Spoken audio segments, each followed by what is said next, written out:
One day in history, someone asked God, give me a home where the Buffalo roam, and this God made McAlester. It's the first game of 2026, and McAlester basketball rings in the new year with an opponent that dons the same jersey colors. And although the new year brings excitement for new opportunities, the Buffs and Lady Buffs hold that same mindset to put themselves in the best position to play for gold come March. Will the 2026 opener be full of fireworks, or will McAlester, pun intended, drop the ball? We're about to find out. Hello and welcome to the McAlester Activity Center, a.k.a. the MAC in McAlester, Oklahoma. I'm your voice of the Buffaloes, Brandon Green, alongside Chase McNutt, and you're tuned in to the Lady Buffalo pregame show here on KNED, 1150 AM, 98.3 FM on the KNED app, as well as at McAlsterRadio.com on the KNED tab. Video streaming on the McAlester Radio YouTube channel. Tonight we have the Broken Bow Lady Savages and your McAlester Lady Buffaloes.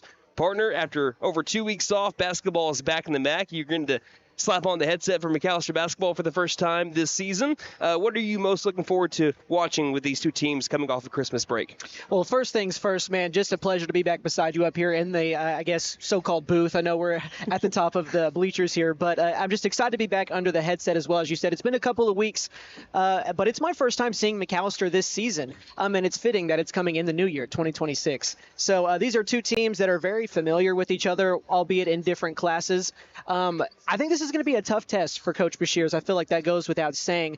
This is a team in Broken Bow that looks like an immovable object, or I guess an unstoppable force is what you would say here. But that's how they've looked so far to start the season. I think this will be a really good test for McAlester and a really, really good kind of look at where you're at, especially with some of the younger rotational players that Bashirs has. But it's a good test early on here in the season as they kick off the second half of the semester. And to do it in non-district play as well. Yeah. And going back to earlier, the booth is where you make it. That's very we true. could be in the bed of a truck, and that'll be a good place for a booth as long as we're getting to call sports together. Hey, McAlester is 2-6 on the season so far. McAlester going all the way back into 2025. Yeah, we saw you last year. They lost 50-40 to the prior Lady Tigers, but McAlester turned in a 32-11 halftime deficit into a 5-point game with about 90 seconds left. But foul trouble from earlier in the game caught up with the Lady Buffs while time was running out for a 10-point loss. 50-40, the final. McAlester shot 12% worse at 40-28% than prior and 15% worse from three, but McAlester kept everything else close to make the game winnable at the end. McAlester also was good at the free throw line at 12 of 15, while Pryor opened the door for McAlester by going 13 of 23 from the line. Some standout players: Cambry Zoomer, 21 points, 42% shooting, 6 steals. Rylan Lesnow also had 13 points on 36% shooting, 12 rebounds. She's a walking double-double, but you're going to mention it in here in just a little bit. She's got to stay out of foul trouble. She has fouled out once again, and you're going to mention it, like I said, more in your players to watch. And Mila Cole, she continues to be a rebound machine, had 7 rebounds to go with 7.4 per game on the season thus far. Now, as far as the Broken Bow Lady Savages are concerned, undefeated so far this year, one of the best teams in the state. If we're going to preview them a little bit further on, but if McAlster's going to hang with them, who's got to stand out for the Lady Buffaloes today, buddy? Yeah, so it's a couple of different names here, but we'll start at the top with, as you mentioned, Rylan Lesnow. She fouled out in 5 of the 8 games this year, but most notably the most recent game they played back before the break, and that was a 10-point loss that, they could have used her down the stretch, and I'm sure she knows that as well, but she'll be a big one to watch tonight, and that was something that we talked about last season as well. But if she can stay out of foul trouble, at the very least, I think that gives the Lady Buffaloes a fighting chance. Now, my second player to watch is going to be Cambry Zoomer, and we're kind of just going down the list of the players you just named as well, partner. So you didn't notice that. You kind of previewed it as well. But Zoomer, as you mentioned, coming off a great game, and she's averaging 14 points this year. She has kind of taken a step you would want of going from sophomore to junior season, and it's crazy to think that she can get even better as the season goes along going into next year. But I think they're going to need her as well to score some points tonight. Her and Rylan Lesnow could be a 1-2 punch, a good 1-2 punch together that could give some fits to the Savages on this side, because just as it looks like Lesnow kind of stands pretty tall with the size on the Savages, and that may be where McAlester has the advantage. And that leads me right into my final with Mila Cole rebounding, man. She had 7 rebounds in the last game that they played. She's been a great piece as a freshman, and it's exciting to see how some of these pieces are already developing at such a young age for Coach Bashirs here in her second season. But I think those 3 names are going to be big for the Lady Buffaloes tonight. One thing that has really impressed me with Mila Cole is that in my times of calling McAlester Lady Buff basketball, basketball. We've had some really good players come through that have really struggled in their freshman year, and Cole is not struggling. She is already matching up with this varsity play, and she's seen some really good teams. Like we mentioned, Glenpool twice. She's, again, played well against Glenpool twice. You've seen Durant that went to the state tournament last year. She's played well in all these games. So, hey, if this is how good she's looking as a freshman, I'm excited to see how her career will develop. Let's go to our keys to the game for you. Yeah, and it's going to be simple. It's going to be foul trouble to start things off. When you're going up against a team that's as good as Broken Bow is, you don't want to give them any kind of advantage, and one of those can be foul trouble. If you get guys or girls in this instance in early foul trouble like Les Now or somebody else, whoever it may be, that could cause you trouble later on in the game. And again, this is a situation where you don't need to give Broken Bow any more advantages that they seemingly already have. And then also win in the little areas. Fouling is one of those. Rebounding is another one of those areas as well. Making sure you're setting hard screens, you're hustling down the floor after a miss, things like that. Because again, this is a really good team. You're going to have to beat them at the little things. And then finally, stay calm in the face of pressure. McAlester at times could be a team that turns it over. And obviously, I don't think that they're going to see a full court press from the Lady Savages tonight, but they're going to get some pressure tonight. And it's just going to be about how well they deal with it. And I think if they can do those three things, especially handling pressure pretty well, I think it'll set them up to be in this game as it goes along. Something that's interesting for McAlester, although they're 2-6, they're shooting collectively better than their opposition this season. Wow. The problem with McAlester, 21 turnovers per game to 12.4 what their opponents are getting. So that is something to look forward to. And that's something, if McAllister's going to get better this season, that's got to be something they got to work on down the stretch. Now, you mentioned your keys to the game. It's because they have to be good at all these things, because Broken Bow is at the top of their class. 4A, number 4, not number 1. That's how good 4A is this year. They're number 4 right now, led by head coach Toby Bean. Last year, they went 55.4 points per game, giving up 41.1. Well, that's gotten better. 59.2 points per game, giving up 29.1. They went 22-8 last year, lost to Glenpool 58-56 in the area tournament, so they didn't even make it to the state tournament, although they finished third place in the Arkansas Tournament of Champions. They were 2-0 in the Kingston tournament, second in the Washington tournament, and beat McAlester last year 75-42. That was back on January 27th. McAlester had it at a 15-point deficit at halftime, but a 23-9 third quarter for Broken Bow broke the game open. They shot 9% better, drained 11 three-pointers to McAllister's 3, while also out-rebounding McAlester by 9, 13-7 on the offensive glass, and forcing 16 turnovers to 5 themselves to have 23 more shot attempts. Also, that was Broken Bow's first win in 4 attempts against McAlester, as McAlester had a 4-game winning streak against the Lady Savages prior to that win. Also, McAlester is the only team above 4A on Broken Bow's schedule so far this season. Again, they've won the Choctaw Invitational, beating Podo 67-29, 3A number 8 Roland 55-43, and 2A number 2 Howe 52-41. So I think we have enough time for about a 60-second break, but we're excited to bring you all the action coming up in just a moment with our national anthem and our starting lineups here on KNED. Ever notice how one thermostat can spark a... Hey guys, it's Sam from Sam Wampler's Freedom Ford in McAlester and Eufaula. With 2 locations to choose from, we have close to 200 vehicles on the ground and coming in. And with vehicles starting at $29.95, we have something for everyone. And if you need parts or service, we are loading up at both locations to serve you better. Plus, with our mobile service van and our pickup and delivery, we can help you with sales and service no matter where you are. So come see us at Sam Wampler's Freedom Ford in McAlester and Eufaula and let us make it happen for you. Ever notice how one thermostat can spark a full family debate?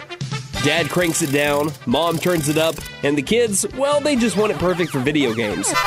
That's when your HVAC system says, "I'm done." And that's when we step in to keep everyone comfortable and prevent the family from turning on each other. Because let's be honest, the dog shouldn't have to choose sides. Don't despair. Call Freeze and Flare Heat and Air. We're licensed, bonded, and insured. Mechanical license number 0014445.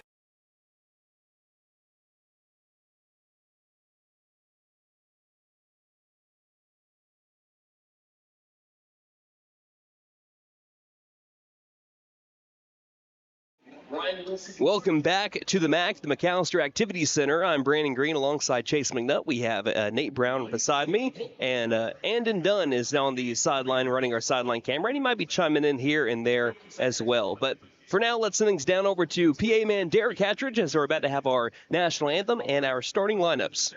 Awesome manner. Spectators are asked to support tonight's game of free derogatory comments or behavior. To ask to support the competitors, the coaches, and the officials in a positive and sportsmanlike manner. Remember, whether you're on the floor or in the stadium, speed and good sport. Fans, we now ask that you please stand for gentlemen to move their hats for the singing of the national anthem. Before the singing of the anthem, we'll recognize a moment of silence so that you may reflect, meditate, pray, or engage in other silent activity. We ask that you be respectful to others around you during this moment of silence.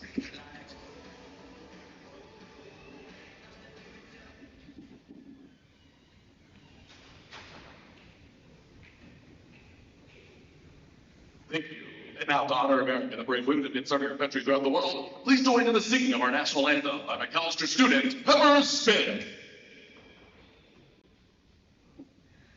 Oh, say, can you see by the dawn's early light what so proudly we hailed at the twilight's last gleaming, whose broad stripes and bright stars through the perilous fight o'er the ramparts we watched were so gallantly streaming, and the rocket's red glare, the bombs bursting in, gave proof through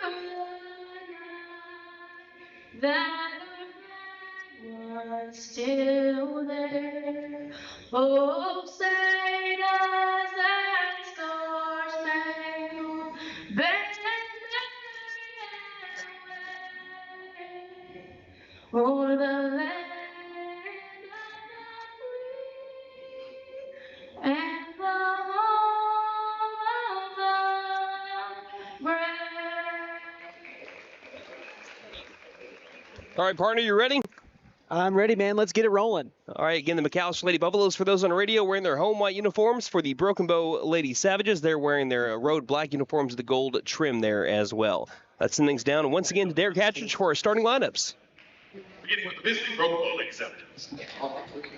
Number 4, Genesis Smith. Number 14, Tyson Woolsey. Number 23, Jalen Cochran. It's coming in a little bit soft there, but we do have number 4, Genesis Smith, number 14, Tyson Woolsey, number 23, Jalen Cothran, number 24, Aubrey Hightower, and number 25, Katie Rogers.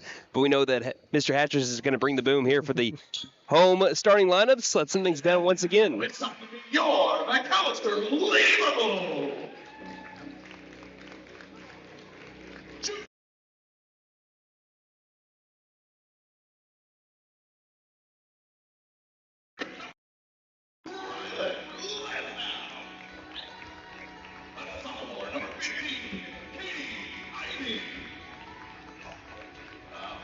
Number 20, and the freshman number 23, Myla Cole. So, interesting thing there, Parker Cochran getting her first varsity start for the McAlester Lady Buffaloes. They are starting 2 freshmen today, Cochran and Cole. We're about to have tip-off brought to you by T&W Tire McAlester. Say hi to Gail and Doug. See their technicians for brakes, suspensions, and alignments, along with 24-hour road service. They carry Goodyear, Michelin, and other brands to fit your budget. 918-426-6571. Any final thoughts before we get started here, Chase? Man, like I said, just excited to be back up here with you next to you in the booth, ready to get the, I guess, season for me rolling along on the McAlester side of it. But just excited, man, ready to get going. So it looks like it's going to be Rylan Lesnow inside the circle. They'll be moving it left to right when McAlester has the ball. As for Broken Bow, they will be right to left. There's the whistle. Ball's in the air. Tip is won by Broken Bow, and it's basketball time here in the Heartland for the first time in 2026 as number 14, Woolsey. Near corner. Woosley gets it at angle left to Rogers. Rogers to the right wing. Quick trigger 3 is off the iron. Cole climbs high, tries to bring down the rebound, but could not do so. Off the fingertips, out of bounds baseline. It'll be a baseline inbound here for Broken Bow, right at the glass. Slapping the ball is Cothran. Cothran looks for the open lady. No one comes open yet. Well guarded by Lesnow. Throw inside to the low post. Trying to back up Cole. Spin move. Woosley can't get the shot to go, and it's a rebound here by Lesnow, but she has her pocket picked, and out beyond the perimeter is Cothran now. She dribbles to the high post, kicks it far corner. With it, Hightower. Hightower swings it over to the right side. Tries to cross over Ivy back out to the far corner. 3 balls in the air and drilled by Katie Rogers. And we've been saying that every time that we've played Broken Bow for the last 3 or 4 years now. She is a threat from downtown. McAllister's first possession of the game, 3-0 the score. Already 3 shot attempts here by the Lady Savages at the start of this game. Zoomer passes between the circles over to Rylan Lesnow to the left side. Cochran to the far corner. Zoomer looks, thought about 3 jab steps now. Feeds along the perimeter. Over to Ivy. Ivy dribbles left back over to Zoomer to the far corner. A little over a minute into the first quarter here. Broken Bow leading 3-0. Here's the drive by Zoomer. Leaves it short. Rebounded by Cochran. So Broken Bow will move it right to left now. A lob to the left elbow. Kind of left it alone, but closed in on well by Zoomer. They get it back out beyond the perimeter. A far corner 3 is drilled now by Aubrey Hightower.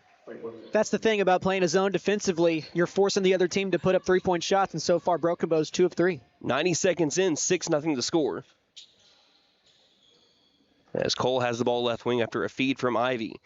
Cole looking outside. The only person inside the perimeter right now at the free throw line is Rylan Lesnow. They'll feed it back to Ivy right wing off a screen. Ivy goes baseline, stops, picks up her dribble, passes back outside. Zoomer to the left wing. Zoomer takes a long 3, and it's off to the right iron and out of bounds. Last touched by Rogers of Broken Bow. Will be McAllister ball along the baseline. Nice job there to kind of fight for that ball and force it to Karam off of Lady Savage to get possession back. Ivy looks, well guarded by Broken Bow. Got to get it out. And that's a quick 5 seconds there. They say a 5-second call and a turnover here for the McAllister Lady Buffaloes. That was incredibly quick. That was awful quick. I don't think you said Mississippi. Mississippi, Leslie?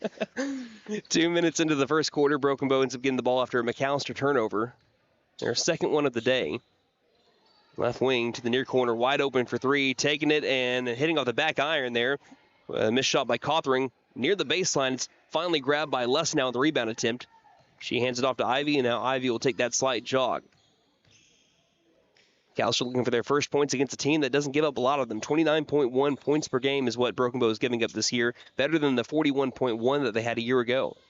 Ivy lost control of the ball, trying to hand it off over to Zoomer, but Zoomer controls it now by the half-court line, dribbles up to the perimeter. Off the screen by Lesnow. Broke a lady's ankle, step back, right wing. 3 is money. Paint it gold. Cambry Zoomer.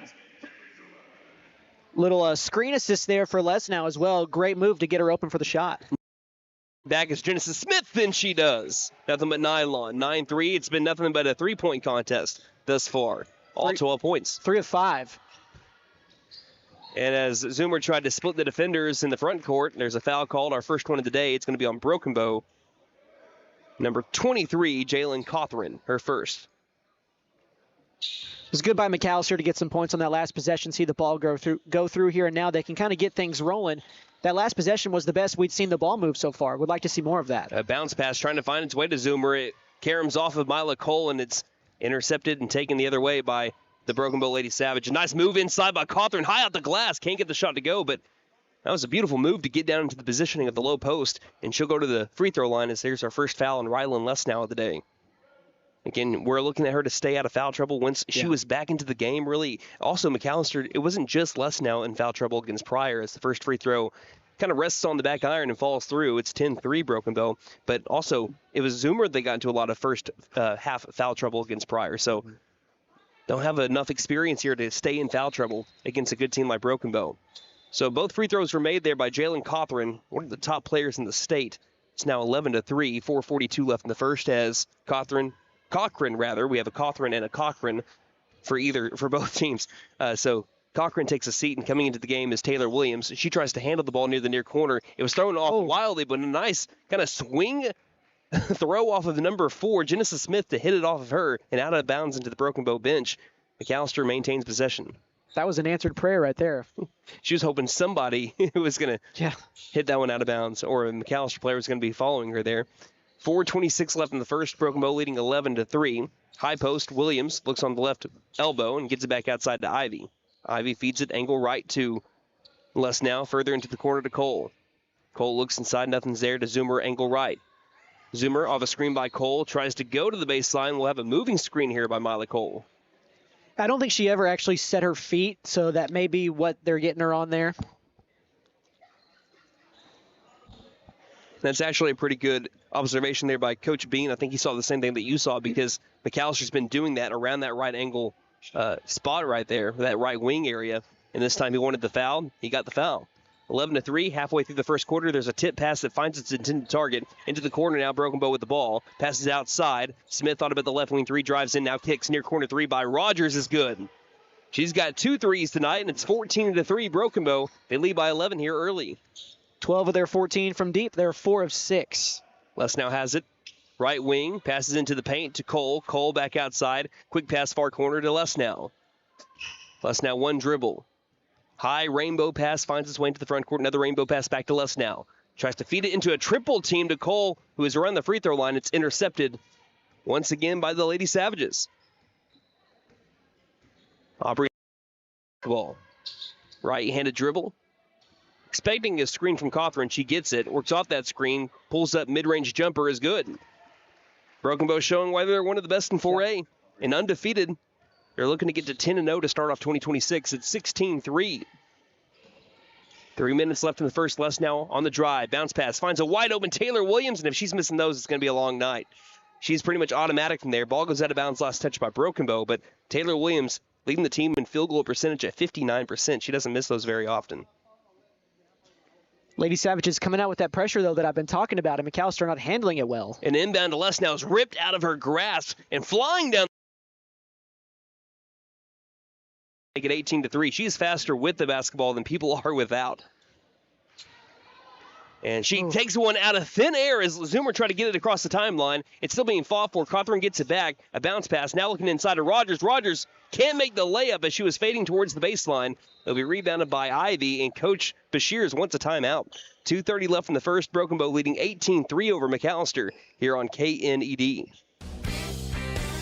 The Buck Wilson Big Buck Contest is underway. The deer, they're everywhere. And if one gets in the way of your moving vehicle, well, Buck Wilson Frame and Body Shop can fix it. And don't forget to register for your chance to win cash and prizes during the Buck Wilson Big Buck Contest. We're located at 103 Oklahoma Avenue in McAlester. Call 918-423-3161. That's 423-3161.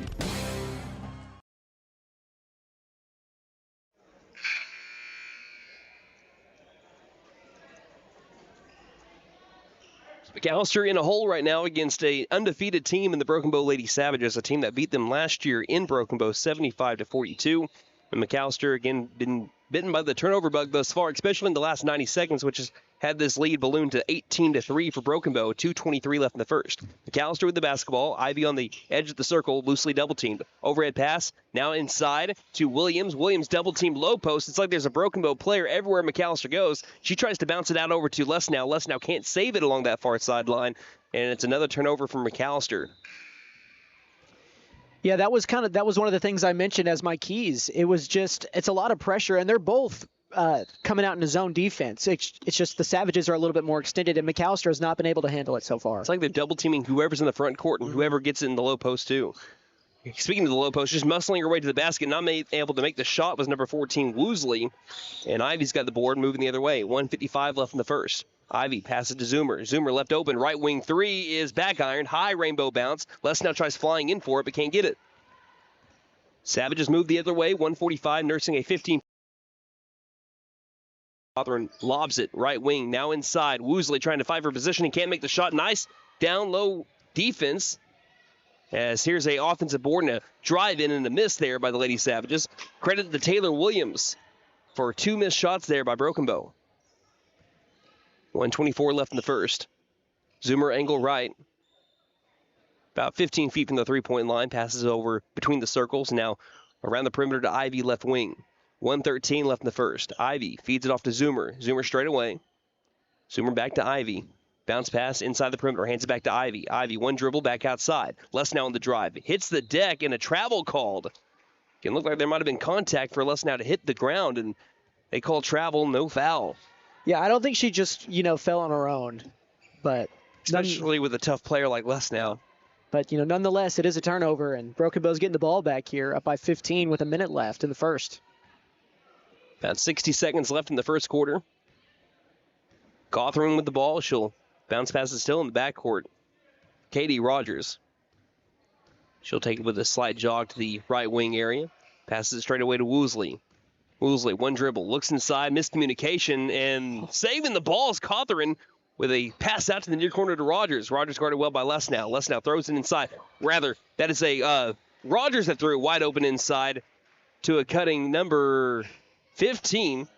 That's Anaya Griffin with her first 2 points. 20-3 the score, 27 seconds left in the first. A feed inside and a foul.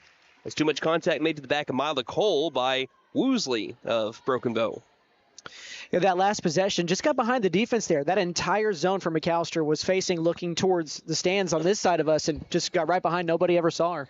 Ivy looks, finds Williams, baseline, goes up with a 2 inside the paint, blocked by Rogers. She's got her own rebound, 19 seconds left in the first. Rogers has hit 2 threes and played great paint defense. She drives, kicks near corner. Number 11, Burris. And Burris tries to feed it back outside, and it goes sailing out of bounds. McAlester basketball over into the scores table over here with just a little under 10 seconds left in the first. McAllister's one made shot from the field has been a left wing 3 by Cambry Zoomer. Need to end the first quarter with some kind of momentum here. It'd be nice to get something. Ivy to Lesnow, angle left to Cole, quick swing over to Ivy, into the corner to Zoomer. Zoomer wide open, far corner 3 is short. Ball's on the deck, and there'll be no rebound by the buzzer. So Broken Bow owns the first quarter, 20-3 is the score. We'll head to the second. You're listening to McAlester Lady Buff Basketball on KNED. McAlester Direct Primary Care offers 24/7 access to your provider, deeply discounted rates on labs and imaging, more time with your provider, same day or next day appointments, and even home visits for a flat monthly membership fee. We now offer hormone replacement therapy and DOT physicals in addition to our other services. We are excited to announce that we have opened a new location in Longtown, and we are accepting new patients. McAlester Direct Primary Care at 6th and Carl Albert, or give us a call at 918-233-6522. New year means new resolutions and the perfect time to trade in and trade up at Benton Nissan of McAlester. Why settle for last year's ride when you can drive something with more tech, more comfort, and more style? Turn your trade-in into an upgrade you'll love, because your resolutions deserve the best ride. Fulfill your new year with a resolution you'll keep, a new Nissan from Benton Nissan of McAlester. And don't forget to tell them Maddie sent ya. Benton Nissan is your best deal dealer. Shop us online now at bentonnissan.com. McAlester Lady Buffaloes made one shot from the field. They just really can't get the ball inside without turning it over, and their only shots that they can really get is from the outside, and even those are well contested. But they're down by 17 right now to Broken Bow, 20-3 against an undefeated team in 4A. Should be one of the favorites to get to the state tournament at least and possibly even win the whole thing. Between the circles, Katie Ivy with the ball with Taylor Williams on the floor, as well as Cambry Zoomer, Mila Cole, and here's a quick step back two by Cambry Zoomer, by the way, that is missed, and also Lesnow on the floor. Only 2 fouls for McAlester in the first quarter, both by a different player. 7:30. A drive inside by Rogers, and the little floater goes right over a McAlester player, and it's 22-3. That was a really good look, though, and that's been the difference so far. As Broken Bow's looks have been much more healthier and in the flow of the offense. Here's a nice look for Rylan Lesnow, and a great feed by Taylor Williams for McAlester to get their second made shot from the field, 22-5, their first one from inside the perimeter. And as soon as I say that, right in the flow of the offense there on the roll, that was a great play to the game. Hightower bounce pass almost stolen by Zoomer, taken back by Rogers straight away. Back to the left wing. Hightower takes the three and nothing but net. They continue to be a terror from downtown, 25-5. Broken Bow. 5 of 7 from deep. I mean, it's hard to play against that. 6:45 left in the first half. I think this is arguably the best team that McAlester has played this year. Mm-hmm. When you look down, either them or Glenpool, both of those teams are incredibly good. Opposite of the screen, Zoomer with the ball. Bounces it over to Lesnow around the perimeter. Tries lobbing inside, finds Williams. Quick pass back outside on a bounce over to Zoomer. Zoomer angle right, tries going baseline, and it's hit out of bounds. One official calling a foul, the other one saying out of bounds. The foul will... I guess they're not going to give it. They're not going to go with the foul. One official said foul, the other one said out of bounds, and they ruled just straight up out of bounds. So they did just change the player foul on the board. They gave it says 15, and... That would be Anaya Griffin. Yeah, because... That's quick then. So, yeah, they did give it to... As here's a inbound to Lesnow that's way too strong with the shot. So that was officially a foul. They were just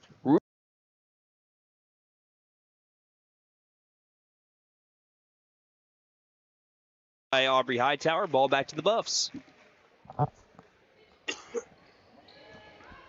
So again, just 2 fouls apiece on our 2 teams here. A battle of the black and golds to ring in the new year. 6:05 left in the half. McAlester looking to get their offense rolling. Cochran's back into the game, along with Ivy, Cole, Lesnow, and Zoomer. Cochran's in trouble, has to hand it on off. And she does so to Ivy in the front court, who takes her spot. It's like a man-to-man defense here by Broken Bow. Cole with it outside the perimeter. Looking inside, finds Cochran. Cochran low post, tries to go over the 2. We're going to say blocked shot here, out of bounds. Yeah, it looked like she was trying to get it up. I don't know if she ever technically got it off. Maybe they just knocked it out of bounds. I don't know, but she was attempting to do that. McAlester inbound baseline. It's Ivy trying to find Cochran. Does so, double team back outside to Zoomer, angle left. Zoomer looks inside, nothing was there, passes straight away. A pump and a drive. Lesnow finds her way into the low post. That one's stripped loose on the way up. That one might be called a block. Either if it is, it's a rebound here by Broken Bow as they move down the floor. 5:28 left in the first half. Rogers looks inside, tries to find Woosley. There's Cole to knock it loose, and a steal by Rylan Lesnow, but also Mila Cole was able to force that steal there. Great post defense. 5:15 left in the first half.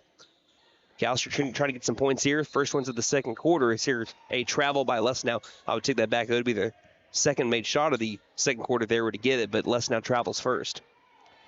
She's not been able to buy a call tonight so far. And that can be frustrating, and that can lead to frustration fouls later on if just playing just clean basketball tonight and also being aggressive. She nearly was that close to having a block, but a baseline jumper falls for number 25, Katie Rogers, who's in the double digits. She has 10 points. And speaking of 10, that is the 10th field goal make for Broken Bow on 17 shots. 27-5, Broken Bow on top by 22 over McAlester. 4:42 left in the first half. Zoomer dribbles inside, passes back out to Ivy, ankle right. Bounce pass, low post. Lesnow muscling her way to the low post, and she's fouled. She does get that foul. McAlester fans are finally like, thank you. We will take that in our first free throws of the game. All apologies to Big V Feed Center for your animals' needs, plus winter feed booking prices. Call 918-426-1951. They're your trip to the free throw line sponsor this 2025-2026 season, as Lesnow hits the first free throw, and she's up to 3 points.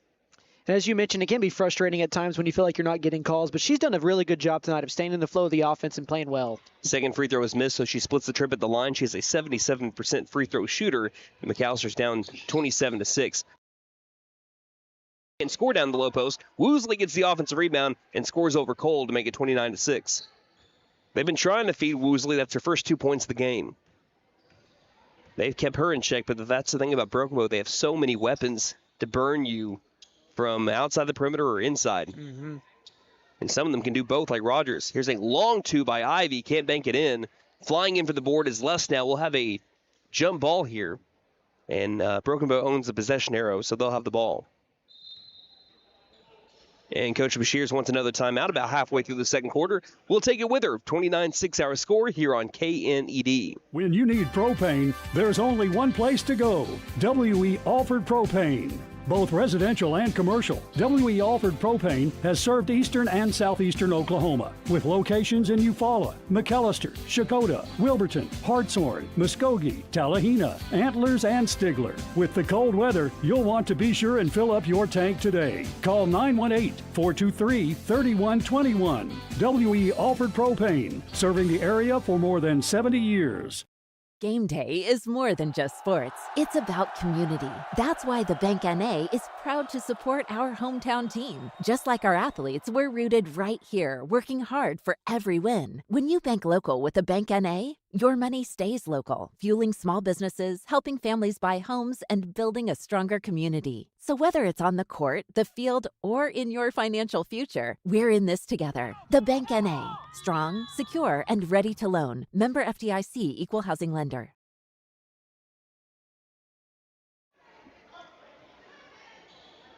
Broken Bow doing what they do best, putting up points and keeping their opponents from scoring a lot. 29-6 is our score about halfway through the second quarter. Broken Bow with the ball moving right to left across your radio dial or video screen.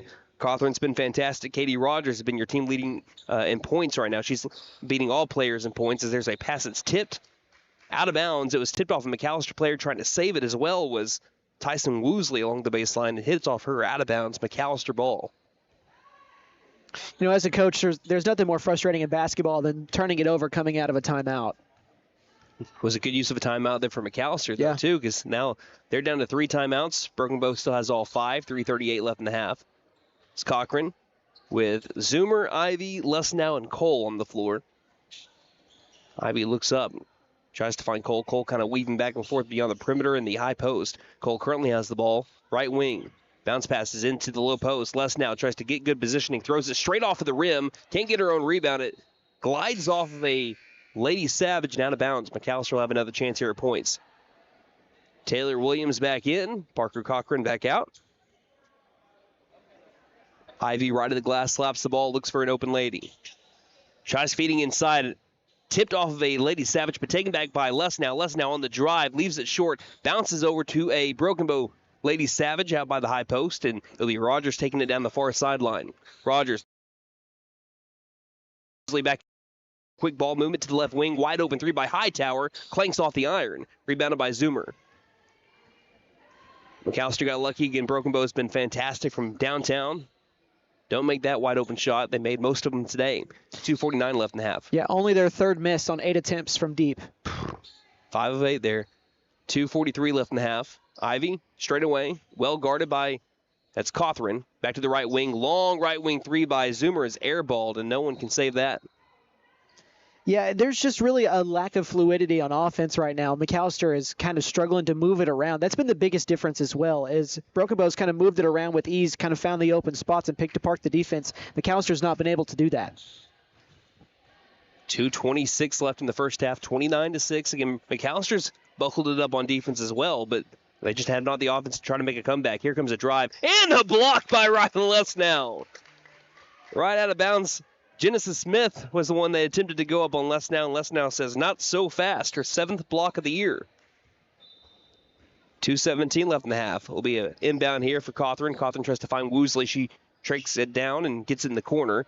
She is guarded well by Cole, hands it off to Cothran. Cothran trying to drive on Zoomer. Zoomer right with her. Behind the back dribble. Step back 2 is no good, but nearly rimmed in. Rebounded by Williams. Tell you what, that was a nice move, though. You looked like that one boxing official, that ref. It's like, ooh, kind of looking at the two guys in each other. It shocked me a little bit. That's what you looked like over here to our left. I wish we had an in-the-booth camera for that one. 1:49 left in the half. Broken Bow is leading 29-6 over McAlester. Currently, Lesnow has it in the left wing area. Cross-court pass to the right wing to Zoomer. Zoomer looks inside, standing on that secondary Buffalo logo that's on the right wing of each side of the half-court line. There's a lob inside that they're expecting Taylor Williams to be in the low post. Instead, it was an easy interception by Hightower. Hightower going coast to coast and is fouled down in the low post. And it's Rylan Lesnow with their second foul. First foul of the second quarter on McAlester. Yeah, she's done a good job of staying out of foul trouble so far. There's still 90 seconds left in the quarter here. She needs to be smart, but that's been one thing that she's done well tonight. 29-6, Broken Bow on top of McAlester. 1:27 first half as the first free throw is missed. Too short. Again, the defense has been here for McAlester. This is a team that does put up about 60 points a game, so this is right around where they're averaging against really good teams, but Buffalo's got to figure out how to get something working on offense.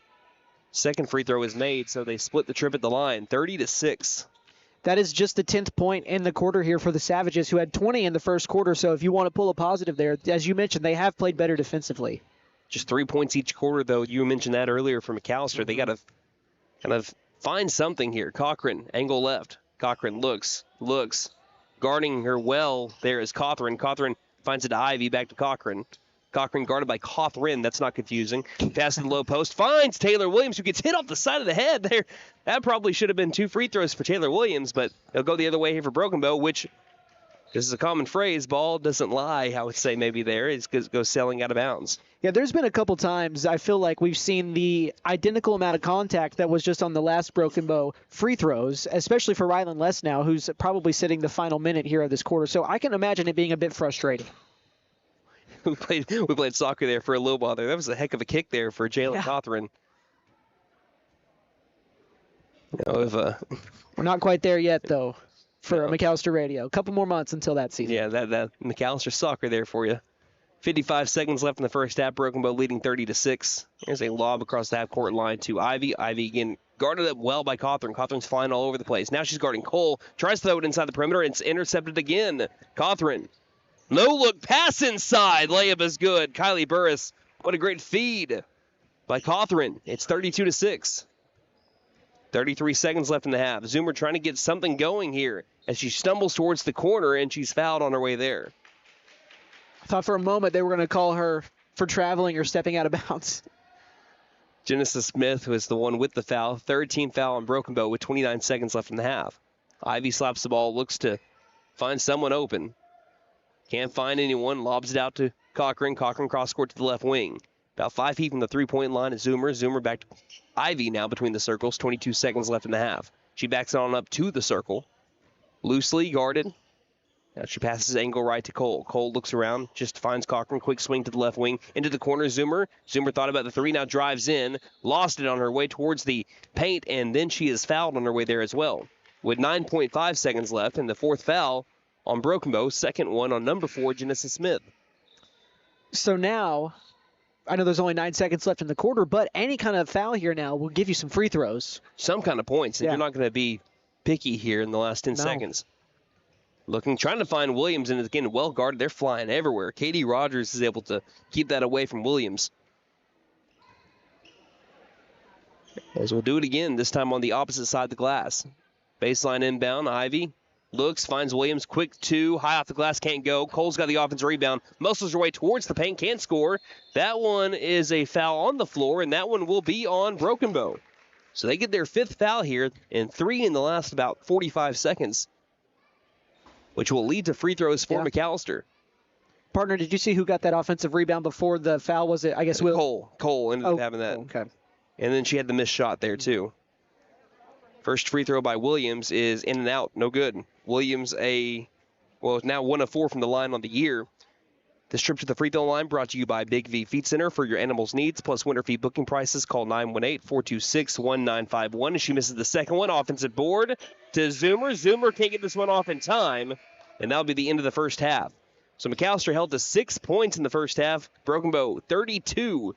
Again, 32-6 our score as we're here, sending our teams to the locker room. Again, you're listening to McAlester Basketball. We'll have some halftime stats when we return on KNED. Stipe Law Firm, your first call when the unthinkable strikes. For over 80 years. We focus on wrongful death, personal injury, truck and oil field accidents, insurance bad faith, probate, end-of-life preparation, and Social Security disability claims. We are here to advocate for you in all of your legal needs. We are a full-service law firm with over a century of experience representing Oklahomans across the state, professionally and discreetly. We win our cases in courtrooms, not on social media. Call today, 918-423-0421, or go online to stipelaw.com. At Vigorous Power Sports, we ride what we sell, so we know what works. U-Force U10 XL Pro Highland, sealed cab with HVAC, ride sync, and a power dump box. Year-round ready C-Force 950 Sport, V-Twin Muscle Sport Suspension, carves hard, lands soft. C-Force 1000 Overland, top tier fit, finish, and firepower in a quad. Count on us for parts and service long after the sale. CF Moto, experience more. Vigorous Power Sports, 1904 South Main, 918-423-3306. Motorcycles and off-road vehicles can be dangerous to operate. Review all safety information before operating. Wear your safety gear and never operate a CF Moto vehicle under the influence. Visit cfmotousa.com for complete training and safety guidelines. Hey guys, it's Sam from Sam Wampler's Freedom Ford in McAlester and Eufaula. With 2 locations to choose from, we have close to 200 vehicles on the ground and coming in. And with vehicles starting at $29.95, we have something for everyone. And if you need parts or service, we are loading up at both locations to serve you better. Plus, with our mobile service van and our pickup and delivery, we can help you with sales and service no matter where you are. So come see us at Sam Wampler's Freedom Ford in McAlester and Eufaula, and let us make it happen for you. Ever notice how one thermostat can spark a full family debate?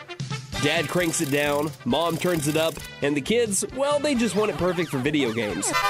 That's when your HVAC system says, I'm done. And that's when we step in to keep everyone comfortable and prevent the family from turning on each other. Because let's be honest, the dog shouldn't have to choose sides.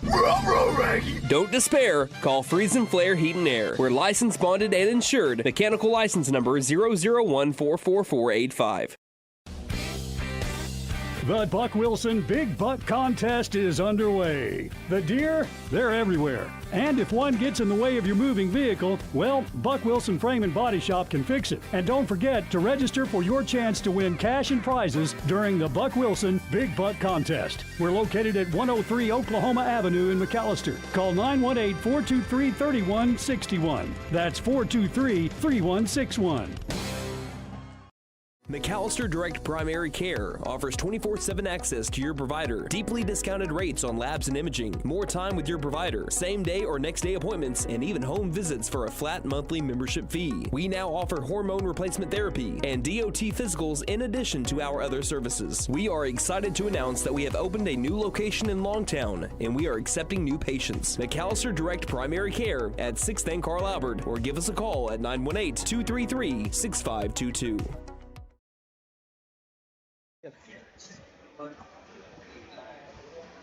Well, it's been a one-sided game so far as the Broken Bow Lady Savages look like they're well on their way to staying undefeated at 10-0 here on the 2025-2026 campaign. 32-6 is our score. Again, with stellar defense and lights-out offense. Even though McAlester is able to kind of slow them down in the second quarter, still not enough to be able to come back due to the offense not finding its groove. Let's look at your halftime stats brought to you by First Realty, 602 South 2nd Street, McAlester. Call 918-423-3122 or visit first-realty.net. For more than 50 years, First Realty has helped the residents of McAlester and the surrounding area with their real estate needs, whether residential or commercial. First Realty will guide you through the process of buying or selling your home or business. You can view our property inventory online at first-realty.net. We update our listings daily. If it's on the market, you'll find it at first-realty.net. If you have any questions, call us at 918-423-3122. All right, Chase, take it away.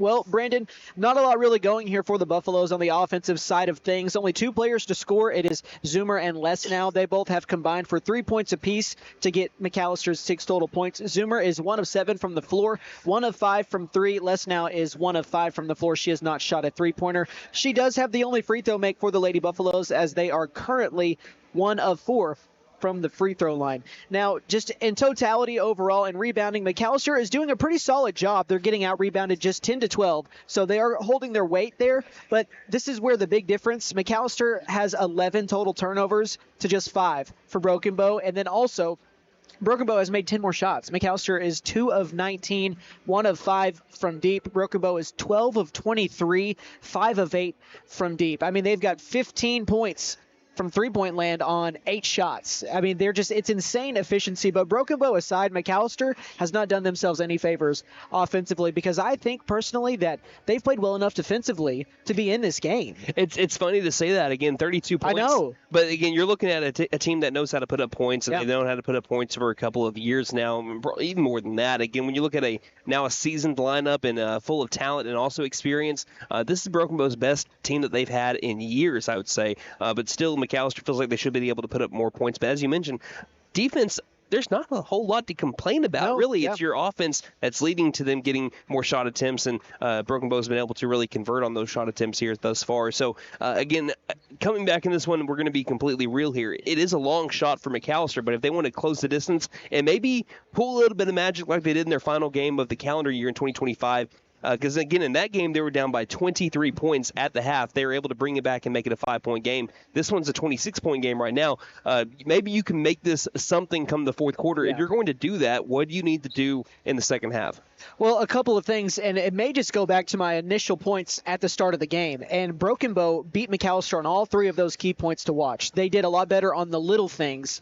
McAlester held their own in rebounding, though, like I said. But turnovers were the biggest thing that beat them as well. They did not handle pressure well, because we saw Broken Bow. They didn't full court press, but as soon as McAlester was crossing that line, the Lady Savages were up in their face, and the Lady Buffaloes really didn't have an answer offensively. But you got to stop kind of turning the ball over for the most part. It's kind of simple to say, but I think with them being down 26, you gotta at least get it to under 20 if you want to have heading into the fourth, if you want to have any kind of chance here for the Lady Buffaloes. And hey, as you mentioned, they were down 23 last game and made it very interesting in the fourth, and we'll see if that happens again tonight. Obviously, if they do that, if you're Coach Bashir's, you would rather them play like that for the entirety of the game other than the second half. But as you mentioned, you just want to see something here. But I think that if they just it goes back to the key points that I said. If they can do those three things a lot better than what they did in the first half, they might be able to dig themselves back. But we'll see. All right, and we have about 3 minutes until the second half, but we haven't got to talk to him yet. We want to send it down over to our sideline guy that's running our sideline camera. Now, sir, you're going to make sure that you take all those headphones or you're going to see a delay here. But when we send things down over to you here in just a second, tell us about what this is an introduction to Andon Dunn. He's been our new intern. He's going to be helping us out really for the remainder of the season. Maybe not as much when he starts to go back to college on Monday, but a new major here for you, Andon, and we're excited to have you on the team. Tell us a little bit about yourself and kind of what we can expect from Mr. Andon Dunn maybe in the future as now you're changing up your major over at Southeastern. Yeah, BG. I switched my major to broadcasting, so hopefully get to work with you guys some more and have some fun. Yeah. Yeah, I love doing this. It's enjoyable. So, yeah, hopefully a lot of fun. Well, we're excited to have him all in the broadcast over here. He's the reason that we're able to have this second camera. And if we ever have any questions about what's going on the floor that we can't see or hear, then we're going to be sending it on down to him in the second half and also in the boys' game. But right now, 32-6 is the score. Broken Bow Lady Savages over the McAlester Lady Buffaloes. A big thank you to our sponsors, Sam Wampler's Freedom Ford, Freeze and Flare Heat and Air LLC, Buck Wilson Frame and Body Shop, McAlester Direct Primary Care, Fenton Nissan McAlester, WE Alford Propane, The Bank and A, Stipe Law Firm, and Vickers Power Sports. I'm Brandon Green alongside Chase McNutt. We'll be back in 60 seconds here on KNED. New year means new resolutions and the perfect time to trade in and trade up at Fenton Nissan of McAlester. Why settle for last year's ride when you can drive something with more tech, more comfort, and more style? Turn your trade-in into an upgrade you'll love because your resolutions deserve the best ride. Fulfill your new year with a resolution you'll keep, a new Nissan from Fenton Nissan of McAlester. And don't forget to tell them Maddie sent ya. Fenton Nissan is your best deal dealer. Shop us online now at fentonnissan.com. When you need propane, there's only one place to go. WE Alford Propane. Both residential and commercial, WE Alford Propane has served eastern and southeastern Oklahoma with locations in Eufaula, McAlester, Shakota, Wilburton, Hartshorn, Muskogee, Tallahena, Antlers, and Stigler. With the cold weather, you'll want to be sure and fill up your tank today. Call 918-423-3121. WE Alford Propane, serving the area for more than 70 years.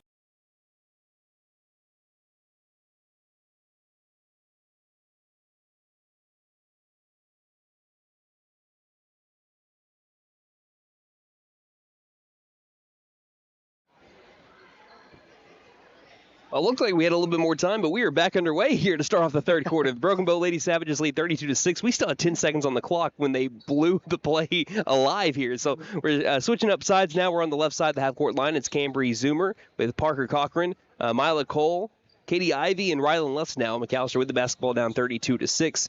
Again, about 30 seconds into this opening possession of the second half. Zoomer, left wing, looks left. Will try to dribble it right, and now feeds it with a shovel pass over to the right wing. Cochran looking inside, nothing's open. Now hands it off over to Lesnow, who tried going along the far sideline, could not control the ball. Cochran is everywhere. She's guarding every player, it seems like, tonight, and she's been a big reason why McAllister's had now, I believe, 12 turnovers. Yeah, and it's just another one of those defensive plays that we talked about with the pressure from the Lady Savages. It's just been, they've been suffocating McAlester tonight. Straight away back to Cochran. Cochran takes the left wing three and won't go off the left iron. Lesnow will let it bounce out of bounds, and McAlester takes back over with 7:06 left in the third. Still more makes than misses, though, for the Lady Savages from deep. 5 of 9. They've slowed down, and I hate to say that because now I've spoken it into existence, and now they're probably going to make their next 6 in a row. I sure hope not. Ivy, left wing, bounce to the near corner. Lesnow takes the three, airballs it. I think it might have gotten blocked. 6:50 left in the third quarter. Taking it with a slow jog across the half-court line to Smith. Smith dribbles left, or rather right side, guarded up by Ivy. Now to reverse the direction, bounces into Ivy to the high post, back outside Rogers. Rogers thought about the three, instead gets it inside to Woosley. Woosley backs up Cole, throws it back out to the left wing. Three-pointer open and drilled by Genesis Smith. What did we say? What did we just say? Yeah, I know, man. That's how it goes. 35-6. That was you and me, though. Up until that made three, though, I will say I like the defensive pressure from McAlester there. They're being more physical because that's what the referees are allowing. Might as well just give it back if that's what you're going to receive. Cross-court pass, trying to find Zoomer for the three. She takes it but misses it off the back iron. Cole's got the offensive rebound. She's kind of left alone, and as she hits the deck, she's able to get it outside by the half-court line back to Cambry Zoomer. She's double-teamed, dribbles over to the left side. She is fouled, but she's clung on by Aubrey Hightower. Yeah, there's been a lot of that tonight from Broken Bow. They've been very handsy, and it's forced a lot of turnovers so far. And now if McAlester can very early get the whistle going, that could set them up here in the bonus. Foul number 2 on Hightower. First foul of the second half as Cole's trying. Oh, here's a mix-up, and Cole was trying to hold on to the ball, but she clung on to a Lady Savage, and guess who? Jalen Cawthorn. And they hit the deck, but it was a tie ball first, and it is Broken Bow that owns the possession arrow.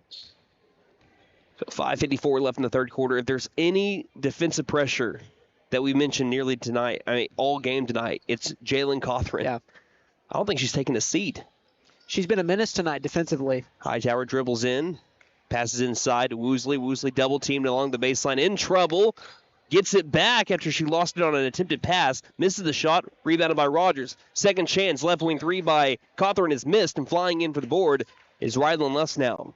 5:25 left in quarter number 3. A pass ahead to Zoomer. Zoomer stopping right wing. Zoomer now zooms to the right block area and can't make the shot. McAlester can't buy one tonight. Down on the deck is Mila Cole fighting for that rebound. She'll get it as McAlester has the possession arrow after a tie ball. 2 made shots from the field tonight for McAlester. It's been brutal offensively tonight. Ivy looks, finds Cole. About 5 feet from the basket, tries going up for 2, and it's again blocked by Cawthorn. Straight to a rebound for Broken Bow. Everywhere, man. To the near corner, Rogers. Rogers passes inside to Woosley. Woosley double team.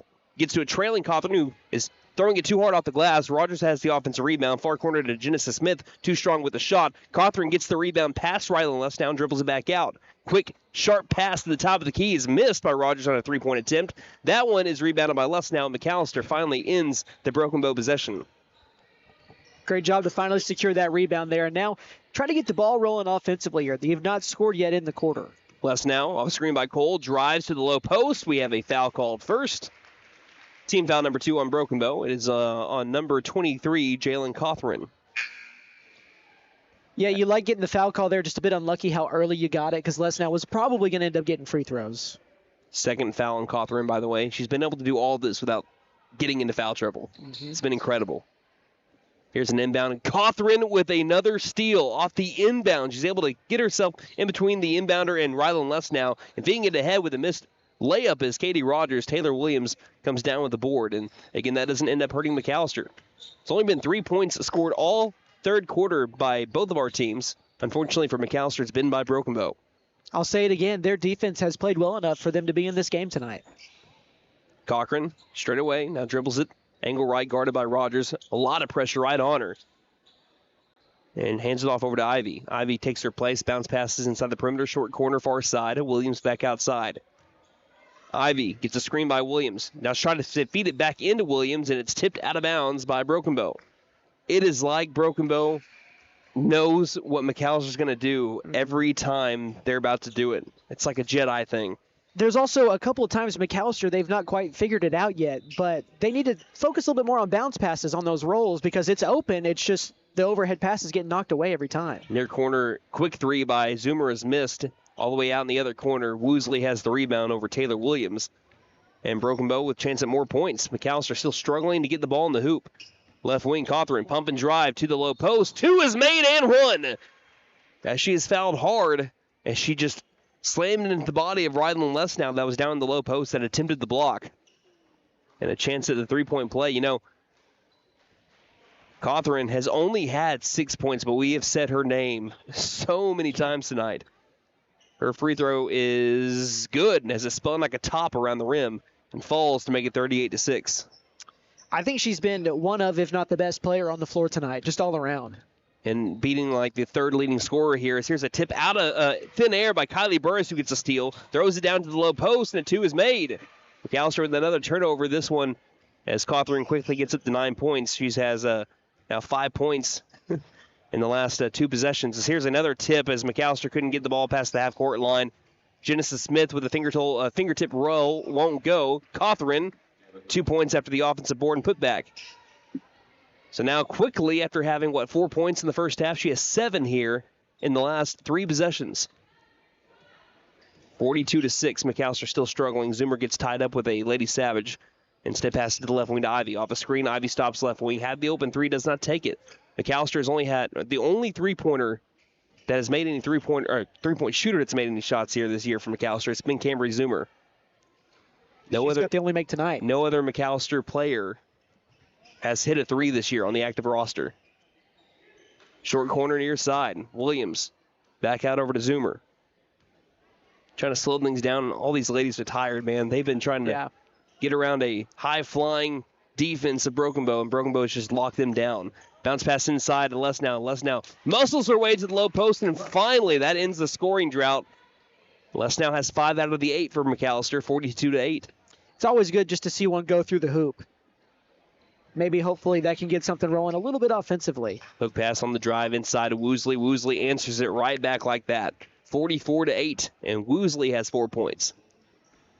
17 of 36 from the floor tonight for the Lady Savages. With just a hair under 50%. Yeah.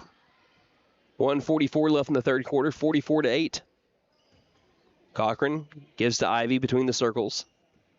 Ivy dribbles right off the screen by Lesnow into the short corner. Williams looks inside, well guarded, back outside to Cochran. Cochran cross-court pass to Zoomer. Zoomer quick trigger near corner 3, won't go. On target, just a little bit too short.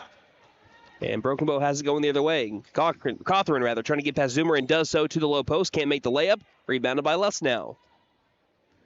Quietly her 6th rebound of the night. For Lesnow, she's averaging 7 rebounds per game, just a slightly behind Mila Cole for the team leader in rebounds per game. 60 seconds left in the third. Ivy to the edge of the circle to Cochran. Cochran looks right, passes left back to Ivy. Under a minute left in the third in a 44-8 game. Passes short corner to Williams. Williams can't find anyone. She holds onto the ball, doesn't take a dribble, bounce passes it back outside. Zoomer on the drive, a screen by Lesnow. Airballs the shot. Cochran can't save it. Broken Bow ball. 42 seconds left in the third. It's been a rough night offensively for McAlester. Just not really anything going their way. Shots are not falling, and turnovers have been aplenty as well. It's just not a good mixture. No. As you mentioned, Broken Bow, they are 9-0, looking like they're well on their way to 10-0 this year. So there's an inbound to the a pass down to the low post. Woosley feeds it across the baseline to Smith. Quick pass to the left wing. 3-pointers up and nearly banks in. Flying, literally diving for the rebound. Has Rylan Lesnow putting it all out for her team. Throws it to Cochran. Cochran with 7 seconds. That's Ivy. Ivy to Williams. Williams baseline jumper won't go. Rebounded by Smith. Smith with 1 second. Throws it to the half-court line. No shot in time. And that's the end of the third quarter. Broken Bow leading 44-8 over McAlester. And I'll continue my thought in just a moment as we're about to go to the fourth on KNED.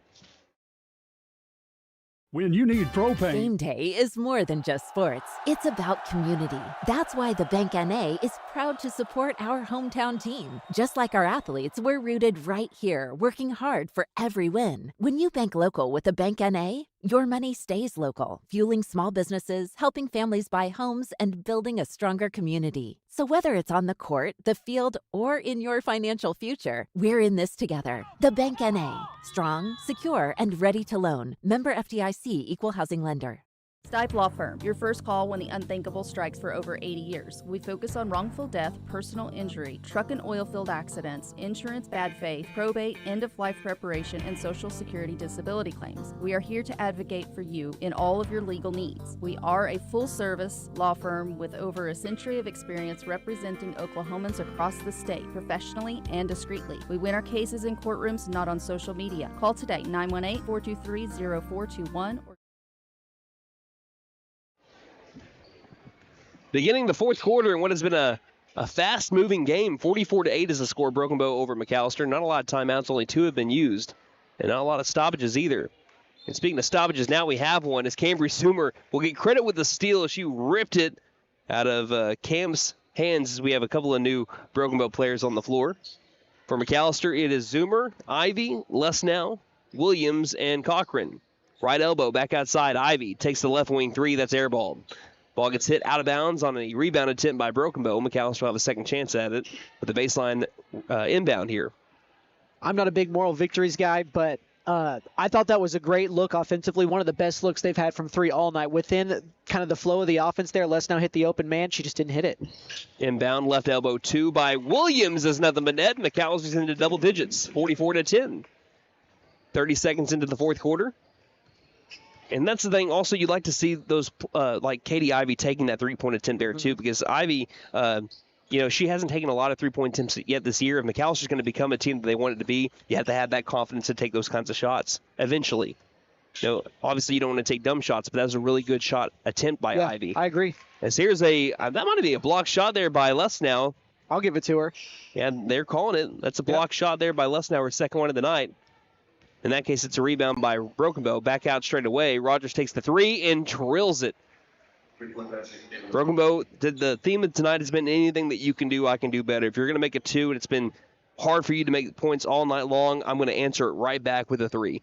47-10, Broken Bow has completely dominated this game. 6:40 left in it. And that's exactly how you kill any kind of momentum building at all. They've done a great job of that. Contested pass, finds it to Lesnow. How did Lesnow find a wide open lady? Left wing three by Zoomer is too strong. And it's rebounded by Broken Bow. But what a save by Lesnow, and somehow found Ivy back beyond the perimeter along the baseline after that save there. Near corner three is missed by Broken Bow. Offensive rebound again. Straight away Hightower for Trey, and she nails it. And it's 50-10. 7 offensive rebounds now for the Lady Savages, as well as 8 of 17 from 3. They did finally get below 50% from deep, but they're right there. 6 minutes left in the game. Ivy off a screen, gets it back to Lesnow. Lesnow mid-range. Shot is made as it rolled off the back iron and into the bucket. 50-12 is the score. Now Lesnow up to 7 points. Under 6 minutes left, 50-12. Again, a reminder that we do have the boys game coming up after this. I don't know if we're going to start early because we are, again, it's not even been an hour of this game yet as the far corner three is missed. We have a foul called on Broken Bow inside the paint. It'll be McAlester basketball. This is one of the fastest moving games I think I've ever called. Brother, this has been one of the quickest games in the world because I think we tipped at 6:02? Yeah, we didn't even start on time. Yeah, 6:04 maybe, something like that, and it's not even 7 o'clock. We played in tournament games before that have not moved this quickly. 50-12, Broken Bow on top. Ivy, left wing, 5:26 left. Ivy off a screen by Lesnow. Stops baseline, back outside over to Cole. Cole feeds it short corner. Williams looks inside, nothing's open. About 2 players inside the paint. Now back outside, right wing three by Zoomer is too strong and off the back iron. And bounces straight to a Broken Bow Lady Savage. 5:07 left in the game. Far corner, Woosley looks, takes a wide open three. That one clanks off the iron. As it's a rebound being fought for, Lesnow's got her hands in on it. It'll end up being a jump ball, Broken Bow ball, and there'll actually be another offensive rebound there on the stat sheet. Checking in for the first time today, number 24, Chloe Boatwright. She comes in for Katie Ivy.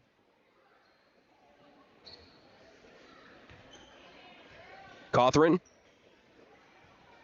Inbound this left of the glass. Cawthorn lobs low post back outside to Cawthorn. Cawthorn driving baseline. What a look for Woosley. What a pass. Woosley drives in, can't get it to go. Gets her own rebound. She's fouled as she was rebounding the ball. Don't think this should be on the shot. She did go up with the shot after the whistle was blown.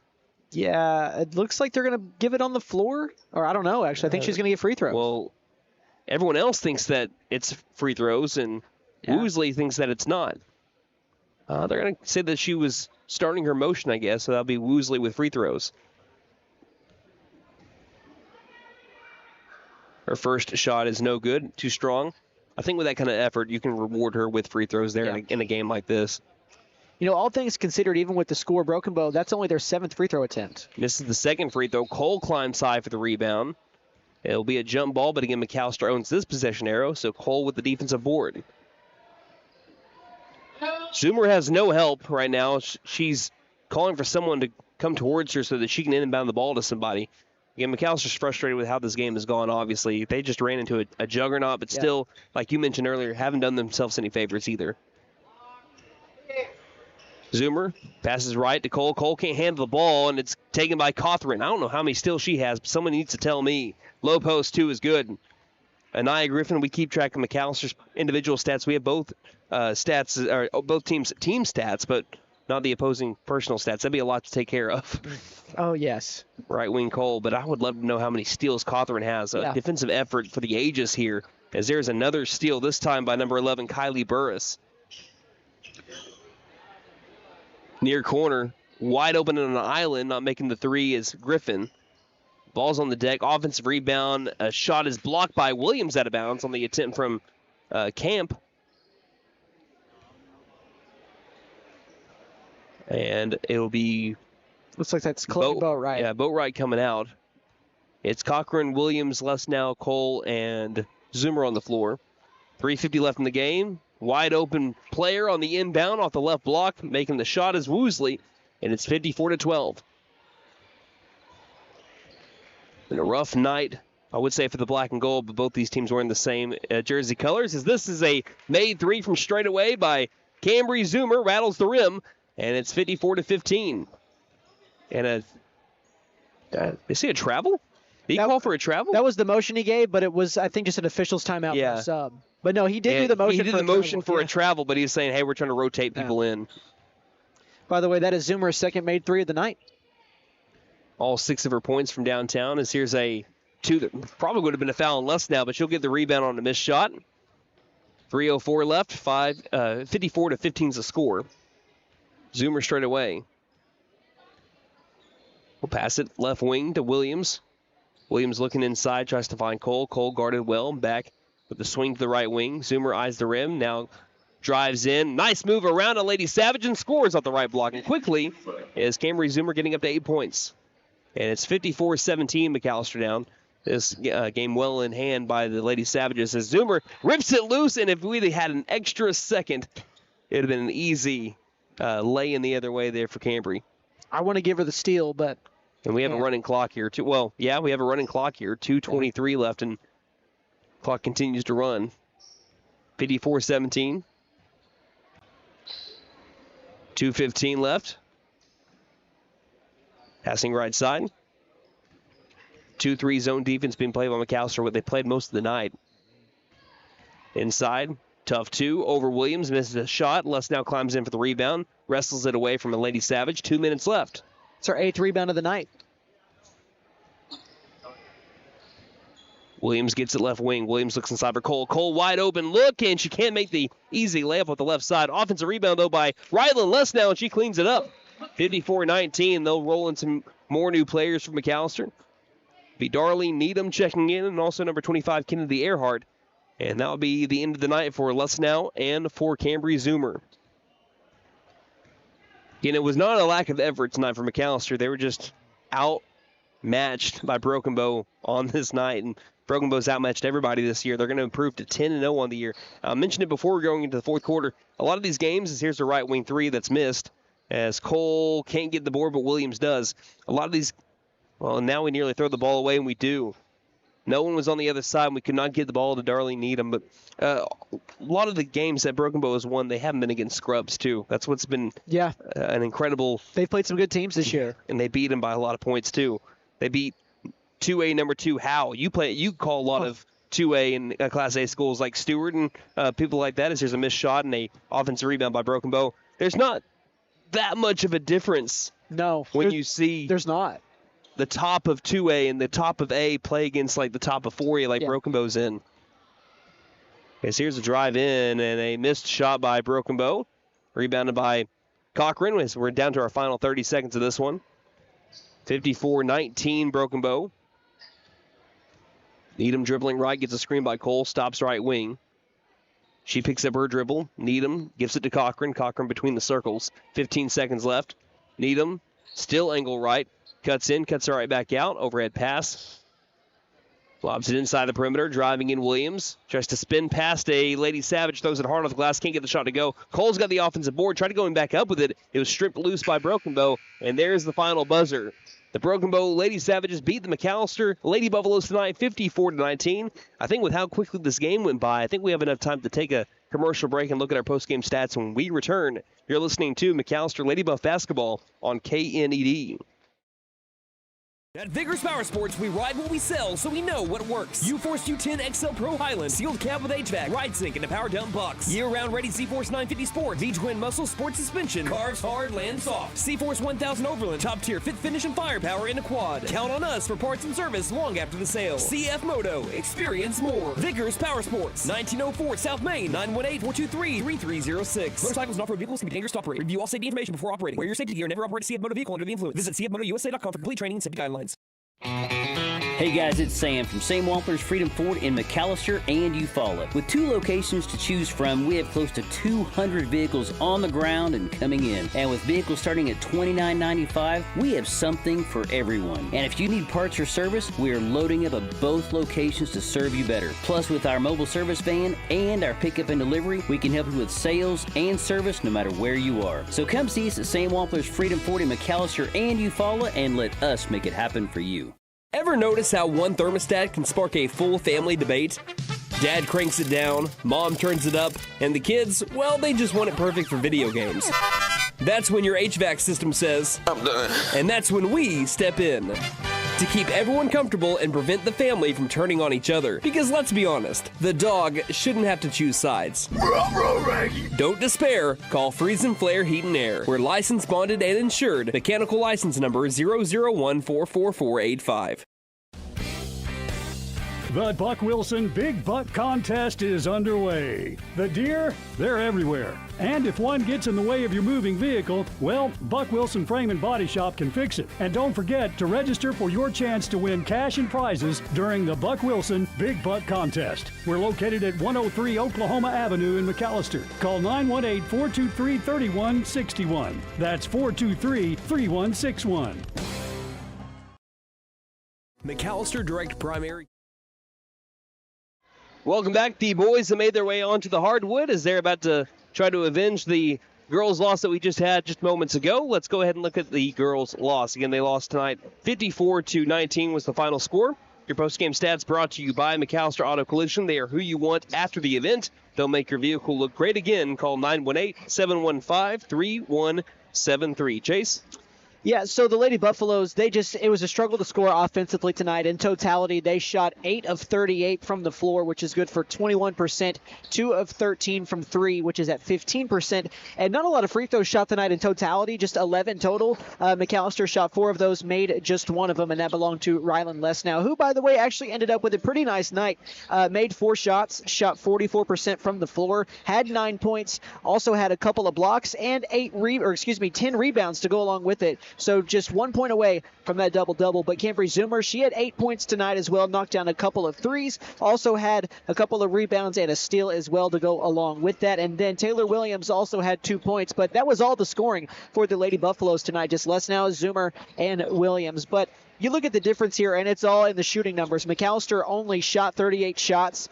Broken Bow shot 52, and they made 21 of them, which is good for 40%.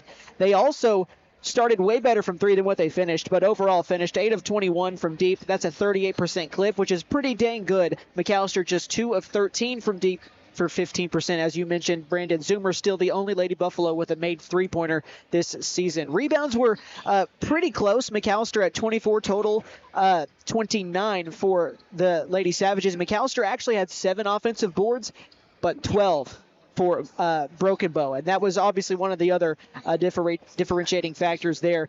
But then finally, turnovers. McAlester had 19 turnovers, just 6 for Broken Bow. So McAlester pretty much got beat in every stat sheet here, but the biggest thing, obviously, that I already mentioned was the shooting. They just didn't shoot well tonight. They didn't get a lot of shots off as well because of the turnovers, and ultimately that's why they fell to what is probably one of the best teams they're going to play the entire season, if not the best. Class be danged, 5A, 6A, 4A. That's one of the best teams in the state, as you have already mentioned. I think that they are probably the second best team that McAlester has played, right behind Glenpool. And again, last year Glenpool only beat them by 2 to end their season, but both teams bringing back a lot of talent there. So, again, McAlester falls in this one, 54-19 the final score. Any final thoughts in this game before we get ready to pivot to the boys? Hey, it's still a long season. Keep your head up. Keep moving forward. And, you still got a lot to play for. All right, again, we'll be back in about 2 minutes previewing the boys.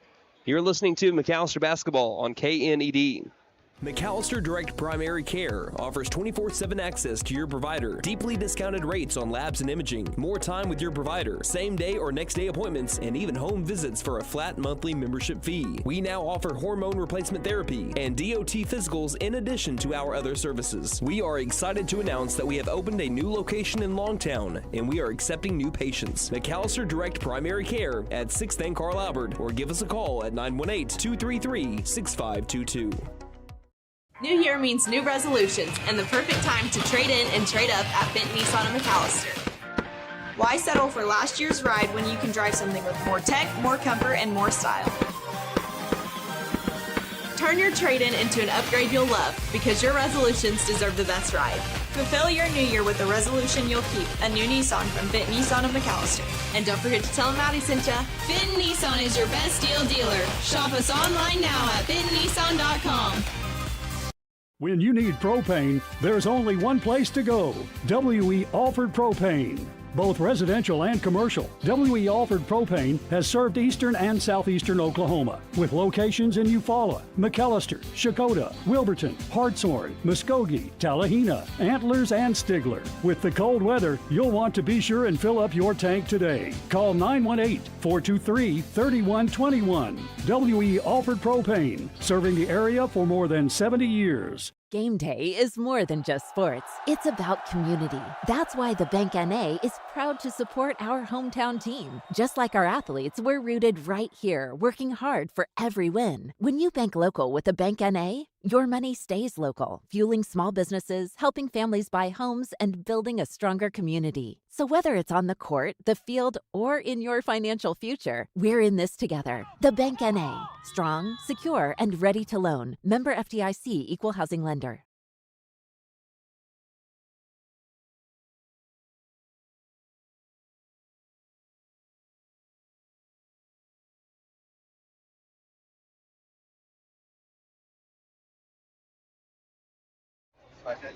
Welcome back to the MAC as the McAlester Buffaloes are getting ready to play the Broken Bow Savages after we had the girls' game ended in a final score of 54-19 in favor of the Broken Bow Lady Savages. It's time for a pair of 5-3 teams to play each other. Starting with McAlester Buffaloes, led by first-year head coach Lou Dawkins. Going back all the way to 2025, McAlester beat Pryor 61-44, currently in the middle of a 2-game win streak. McAlester struggled from downtown yet again, but used a big second half to overcome it and beat Pryor 61-44, as we mentioned. McAlester did everything better than Pryor except for being out-rebounded by 5 on the offensive glass, and shooting 13% from 3 compared to Pryor's 15%. The biggest difference in the game was McAlester shooting 48% from the field to Pryor's 30%. McAlester outscored Pryor 33-17 in the second half. McAlester had more points in the fourth at 19 points than Pryor had the entire second half. 3-point shooting is starting to become a worrisome trend. The Buffaloes are nearly 10% behind their 3-point shooting percentage from a season ago. They have shot under 20% from 3 in 3 of 8 games this season and have only made more than 5 threes in a game, 5 threes in a game twice. McAlester is shooting 54% from inside the perimeter. So they've been able to find ways to get it done outside of their outside shot. But if you're going to beat teams like Broken Bow that they're going to be playing tonight, you've got to be able to answer from outside. You cannot allow a defense to rest inside the paint and just force you to beat them that way. You're going to have to make them respect the perimeter tonight. That's going to be maybe a key here coming up from Chase McNutt. But again, Brandon Green alongside Chase McNutt. Let's now preview the Broken Bow Savages. As we mentioned, 5-3, led by head coach Ryan Woosley. They're averaging so far 56.1 points per game, giving up 43.4 points per game. They went 21-8 last year, losing to Bethany 58-39 in the area tournament, and they were second in the Choctaw Nation tournament. They beat McAlester last year 79-72. That was in Broken Bow on January 27th. Again, these two teams played identical in that game except for 2 key stats. McAlester forced 7 more turnovers, but shot 12% worse than Broken Bow. 49% from the field to 37% by McAlester, resulting in the 7-point loss. Some key players in that game, Rodney Washington, 32 points on just 39% shooting. So it's not like he was as efficient as he is on the current season at 50% from the field in so far 8 games. But he also had 5 rebounds and was 6 of 11 from the line, again 32 points in that game against Broken Bow a year ago. Looking at Brandon Smith, he had 19 points. He is a steal machine. Again, 38% from the field last year against Broken Bow, 50% from 3. He also had 5 steals. Let's rewind a little bit going back to that prior game. Just 1 second. He had a triple-double with steals. He had 15 points, 10 assists, 11 steals. I know that Chase is going to mention that probably in the players to watch in just a moment. And also Davian Pouncil was a player from a year ago against Broken Bow. He had 13 points and 8 rebounds there as well. So McAlester looking to take down a star-studded team in Broken Bow that features the likes of Graydon Howell, who put up 40-plus against McAlester a year ago in a high-scoring game, 79-72. If McAlster's going to be able to match the athleticism of Graydon Howell and DeJohn Hall and Sky Baker and players like that, who's going to have to stand out for McAlester tonight?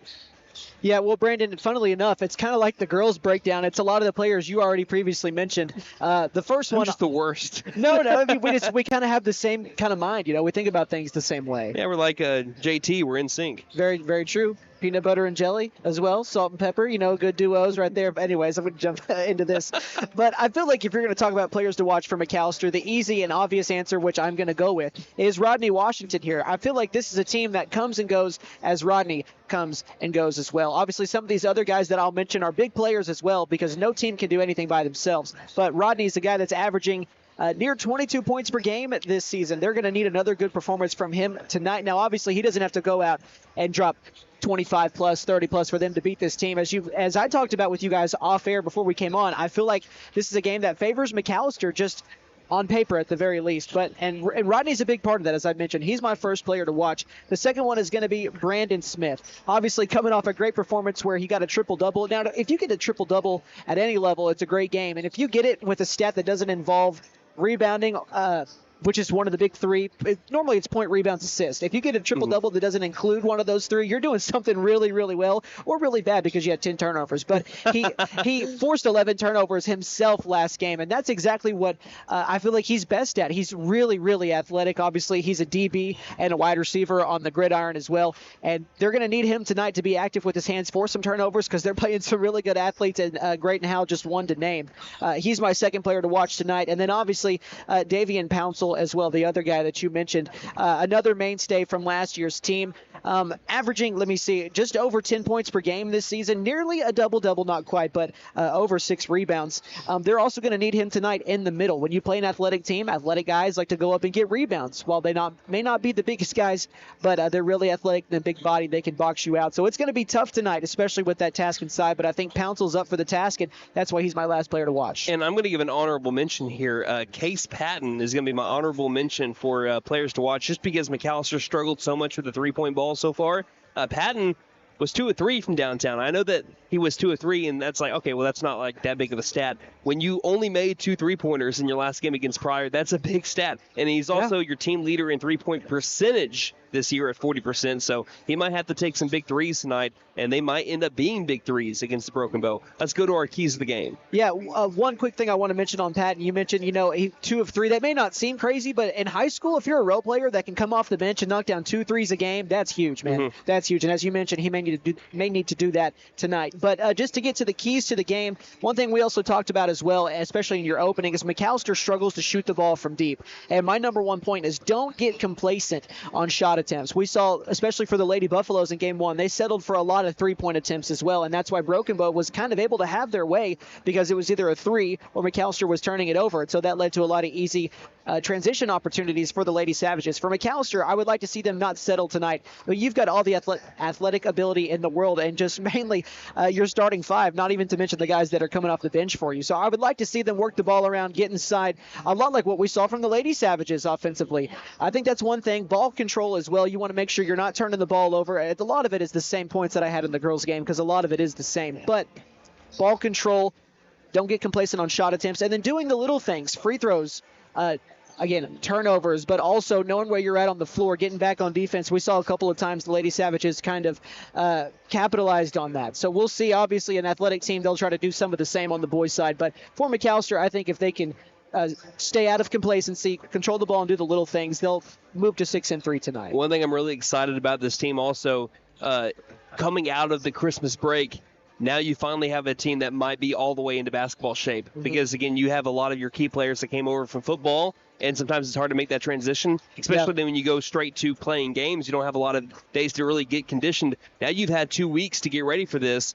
we'll see how McAlester comes out of that Christmas break. I think that's a great point, partner. The conditioning for football and basketball, much, much different. So now they've had a chance to be able to get into quote-unquote basketball shape. And we want to hear from one more person. We have Andon Dunn on the sideline. What are you most looking forward to in this game, sir? I literally saw his head just whip. He's like, that's my name. Let's send him down to Andon Dunn. What are you looking forward to in this one? Yeah, BG. I want to see Brandon and Rod, pop off like they usually do. I want to see Rod throw down a couple dunks, maybe get Brandon a little hot from the three-point line. That'll be good. All right, thank you, sir. We'll be back in about 60 seconds with your starting lineups. You're listening to McAlester Boys Basketball on KNED. Stipe Law Firm, your first call when the unthinkable strikes for over 80 years. We focus on wrongful death, personal injury, truck and oil field accidents, insurance bad faith, probate, end-of-life preparation, and Social Security disability claims. We are here to advocate for you in all of your legal needs. We are a full-service law firm with over a century of experience representing Oklahomans across the state, professionally and discreetly. We win our cases in courtrooms, not on social media. Call today, 918-423-0421, or go online to stipelaw.com. At Vigorous Power Sports, we ride what we sell so we know what works. U-Force U10 XL Pro Highland, sealed cab with HVAC, ride sync, and a power dump box. Year-round ready C-Force 950 Sport, V-Twin Muscle Sport Suspension, carves hard, lands soft. C-Force 1000 Overland, top tier fit finish and firepower in a quad. Count on us for parts and service long after the sale. CF Moto, experience more. Vigorous Power Sports, 1904 South Main, 918-423-3306. Motorcycles and off-road vehicles can be dangerous to operate. Review all safety information before operating. Wear your safety gear. Never operate a CF Moto vehicle under the influence. Visit cfmotousa.com for complete training and safety guidelines. Welcome back to the MAC. Let's look at your starting lineups as we're getting ready for the boys' game, which the girls fell in the first one. Boys trying to avenge that loss here. You get McAlester against Broken Bow. Broken Bow 5-3, led by head coach Ryan Woosley. In Class 4A, number 1, Adrian Hightower, 6'1" sophomore. Number 2, Sky Baker, the 6'1" senior. Number 4, Graydon Howell, the 5'11" junior. Number 10, Jackson McDaniel, the 6'tall senior. And number 22, AJ Brandon, the 6'2" senior. Again, the Savages tonight wearing their gold road jerseys with the black numerals and cursive Savages across the front. For McAlester, wearing their home white uniforms with the black numerals on the front and back, led by head coach Lou Dawkins. Here's your starting lineups from Derek Catridge.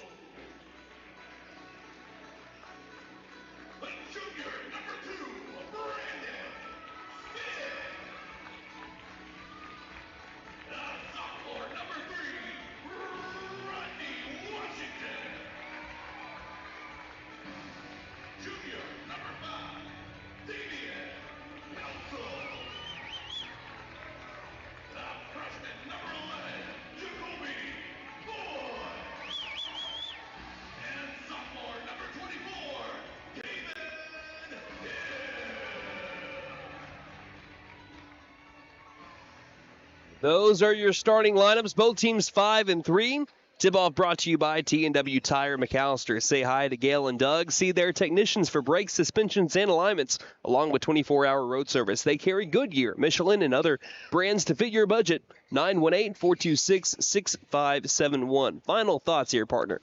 Heck of a uniform matchup tonight, partner. Love seeing the battle of the black and golds. Big fan of the all-gold uniforms as well for the Savages, I might say. Absolutely. Not often do you see people go with their, primary colors for their road jerseys. I really like that. I do too. Hill inside the circle with A.J. Brandon. Hill has the size advantage on the stat sheet by 5 inches. There's a tip won easily by McAlester, and it's basketball time here in the Heartland as Pouncil grabs it and gives it to Smith. We are underway with the first game of 2026 for McAlester boys basketball. Angle right, Washington, quick speed over to the near corner. Smith, guarded by Howell, passes high post back outside to Hill. Hill back to Smith, right front court to McAllister's Rodney Washington. Brandon Smith, left wing. Straight away to Pouncil. Pouncil, entry pass. Now handling it back outside. Now to the far corner, wide open three. Brandon Smith rims it out. Looked good and then just spun out like a top. Broken Bow's got the board. 7:24 left to go in the first quarter. Howell taking it down the floor again. I think he, if I'm not mistaken, had 40-plus points against McAlester last year in a 79-72 win. High post Brandon. Feeds it over to Hightower. Hightower trying to cross over Boyd. Boyd on him like a gnat. High post back out near corner. Guarded by Washington with the ball. Number 10, that is McDaniel. McDaniel down to the low post. Double teamed, looking for help. That's Baker looking for help. Throws it, nearly stolen by Boyd. Taken back by Hightower. Hightower is double teamed. Lost the ball, gathers it back. Still in front court. Pocket pick, stolen by Smith.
It was being ripped by Graydon Howell, I believe.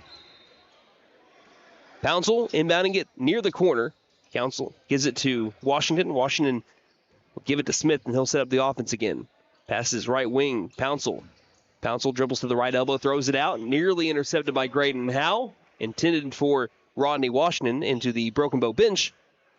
Side out here for McAllister's Rodney Washington. Over to Smith, back to Washington, near corner. Feeds inside to Hill. Hill tried going towards the low post area, and while he had the ball around his chest area, it was ripped loose. McAllister, no points here in the first 2.5 minutes. Again, just great defense there by Broken Bow, making it tough. Pouncil with a near steal pass far corner to Hightower. Hightower working around the perimeter, finds Howell, quick pass near corner. Looking inside, finding Hightower. Hightower gets it out to the near corner. Now dribbling in, Brandon takes a bump by Boyd and got it. And one. Boyd kind of got lost in translation, tried to make up for it at the end and just gave a bump. Didn't even try to go for the block there. Yeah, no, didn't really try to make a play on the ball there, and ended up, the consequence of that was an and one. So A.J. Brandon, the 6'2" post player, with all 4 points right now for Broken Bow. The foul's on Boyd, that's his first. He comes out. Jasper Meat back in as the free throw is missed, and Meat immediately gets a rebound. Good to see him back. Again, we haven't seen him since the Sequoia Tahlequah Invitational. Left wing, Pouncil gives the baseline to Hill. Hill back outside to Washington. McAllister down 4-0. About 5:07 left in quarter number 1. Right wing Pouncil into the corner to Hill. Hill looks, starts his dribble, left-handed dribble, guarded up well. Gets it back to Washington, angle right, off a screen by Meat. Tries driving inside. A lot of contact, got grabbed up high, no whistle. Stolen by Broken Bow. Hightower going the other way. Hightower for 2, way off. Rebounded by Rodney. Rodney will now take it in stride. 4:44 left in the first. Passing to Pouncil. Pouncil eyed the rim for a moment. Gives it to Smith. Smith right wing 3. Back irons it. Looked good, just a little too strong. Gets his own rebound. Out long to the near corner. Washington, he'll take a stab at a 3 and drill it. Painted gold. McAllister on the board. 4-3. McAllister down by 1. 4:25 left in the first. Near corner. Open. Sidestepping to the right wing. Finding Hightower. Out to Howell. Howell, angle left 3 is no good. Washington gets the rebound over Brandon. Throwing ahead to Pouncil. Perfect pass to Pouncil. Pouncil will give McAllister the lead. Good transition offense by McAllister.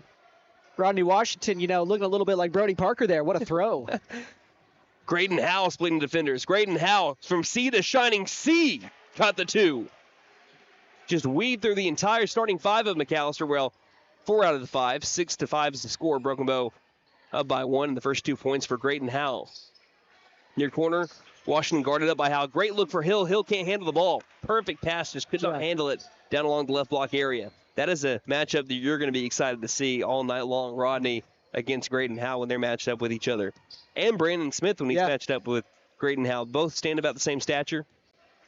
Left wing, bounce pass, trying to find Howell. And again, Brandon Smith is making sure he doesn't go anywhere. If there's someone that can match up with the speed and athleticism of Graydon Howell that's on the floor, Brandon Smith, your closest guy. Oh, yeah.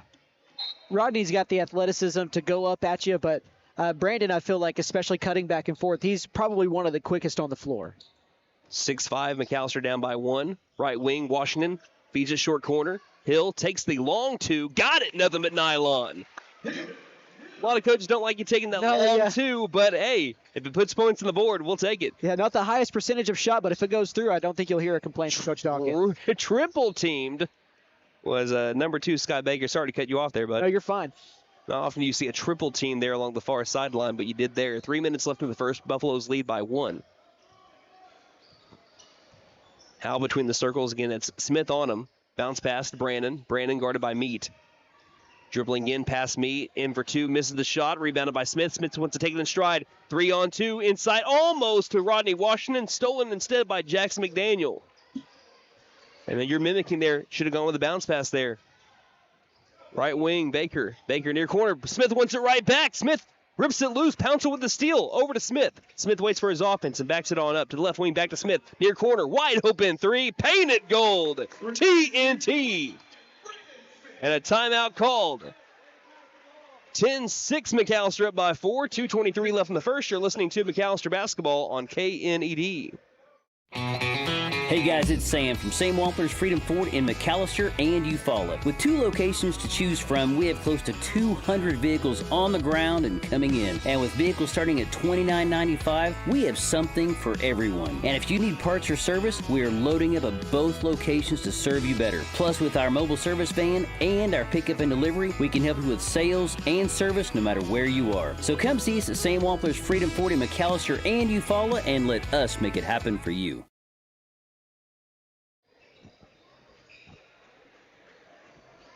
So McAllister's found their 3-ball a little bit after having only 2 made threes the entire game against Pryor, and really much of the same against Glenpool the night before that. McAlester with 2 made threes here in the first quarter. They lead 10-6 over Broken Bow with 2:22 left in the first quarter. McAllister wanted to force some turnovers. Instead, it's Broken Bow that beats the press. A wide open left wing 3 is drilled. Newly into the game, number 5, Talon Tomlinson, and it's 10-9. McAllister up by 1. First 3 of the game as well for Broken Bow. Brandon left wing gets a screen by Meat. Behind the back dribble. Gives it near corner to Pouncil. Pouncil trying to go baseline, denied. Back around the perimeter, straight away to Washington. Washington fakes right, goes left, stopped by Howell. Back out left wing. TNT's filling it. Can't get it to go, though. Too strong. Rebounded instead by McDaniel. Howell trying to get past a couple of McAllister defenders. Nice move to the low post. 2 is up, and a foul called as Hill came flying in for the attempted block. And we'll see if that's, yes, it will be on Hill. That'll be his first, team second, and a chance for Howell to give his team the lead at the free throw line. You know, one thing I talked about was the complacency on the shots. So far, McAllister, 6 of their 8 shots have been from 3, so that's what they've been looking for tonight. First free throw is made, and we have a tie game, 10-all. You know, Graydon Howell, and we mentioned it every time we get to call one of his games, one of the best players, not just in the state. He's one of the best athletes in the country. We're just about how good he is at all the sports that he plays. As Ty Moscato comes in for Caven Hill. As Howell makes the second free throw, and Broken Bow retakes the lead 11-10. He is a star at football, at basketball, at baseball, and in track. A star at all 4 sports. And you're not lying about the word star. I might be underselling him there. Left wing 3. Washington can't get it to go. Too strong with the shot, and it's rebounded by Broken Bow. Leading by 1. Passing ahead to McDaniel. McDaniel for the 2. And stuttering in midair was Washington. He still got the block as he was coming down to earth. Rebounded by McAllister. Washington throwing it to the near corner. Wide open. Smith from deep in the corner. Can't get it to go. Clanks off the iron. Broken Bow leading by 1. 1:12 left in the first quarter. Howell.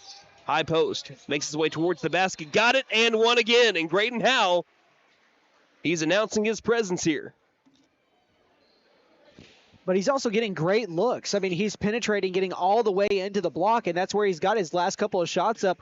And that's what McAllister has not been doing their last few possessions. They've been settling for deep. And he's using McAllister's aggressiveness against him because he is doing a lot of stuttering and restarting. And that's what's leading to some open shots down low as both Rodney and Brandon both check out for now.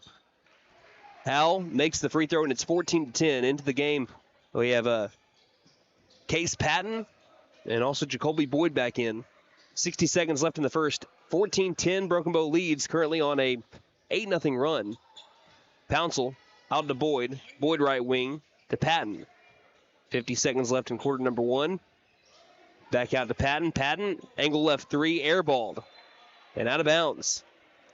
It's a lot of settling right now, Brandon. So far in the game, McAllister's taken 11 shots, 9 of them from 3. I don't think they need to do that either because the tallest player on the floor for Broken Bow that they have played so far tonight is 6'2". McAllister, I say that now, they brought in number 21, Rylan Hanks. He is at 6'7", but that's the first time that we've seen him on the floor tonight. Other than that, McAllister's had the size advantage at every single position.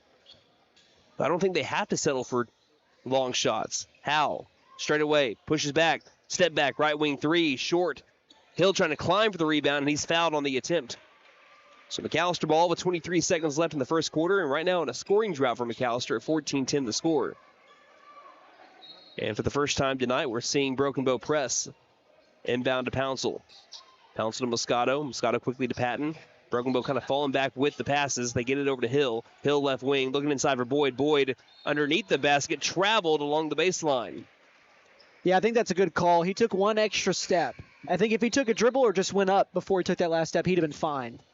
Again, that's also, I think, Boyd being a freshman. I think as he gets a little bit more experience and plays more in these varsity games, that'll be a quick reverse layup or something for him to get points up on the board.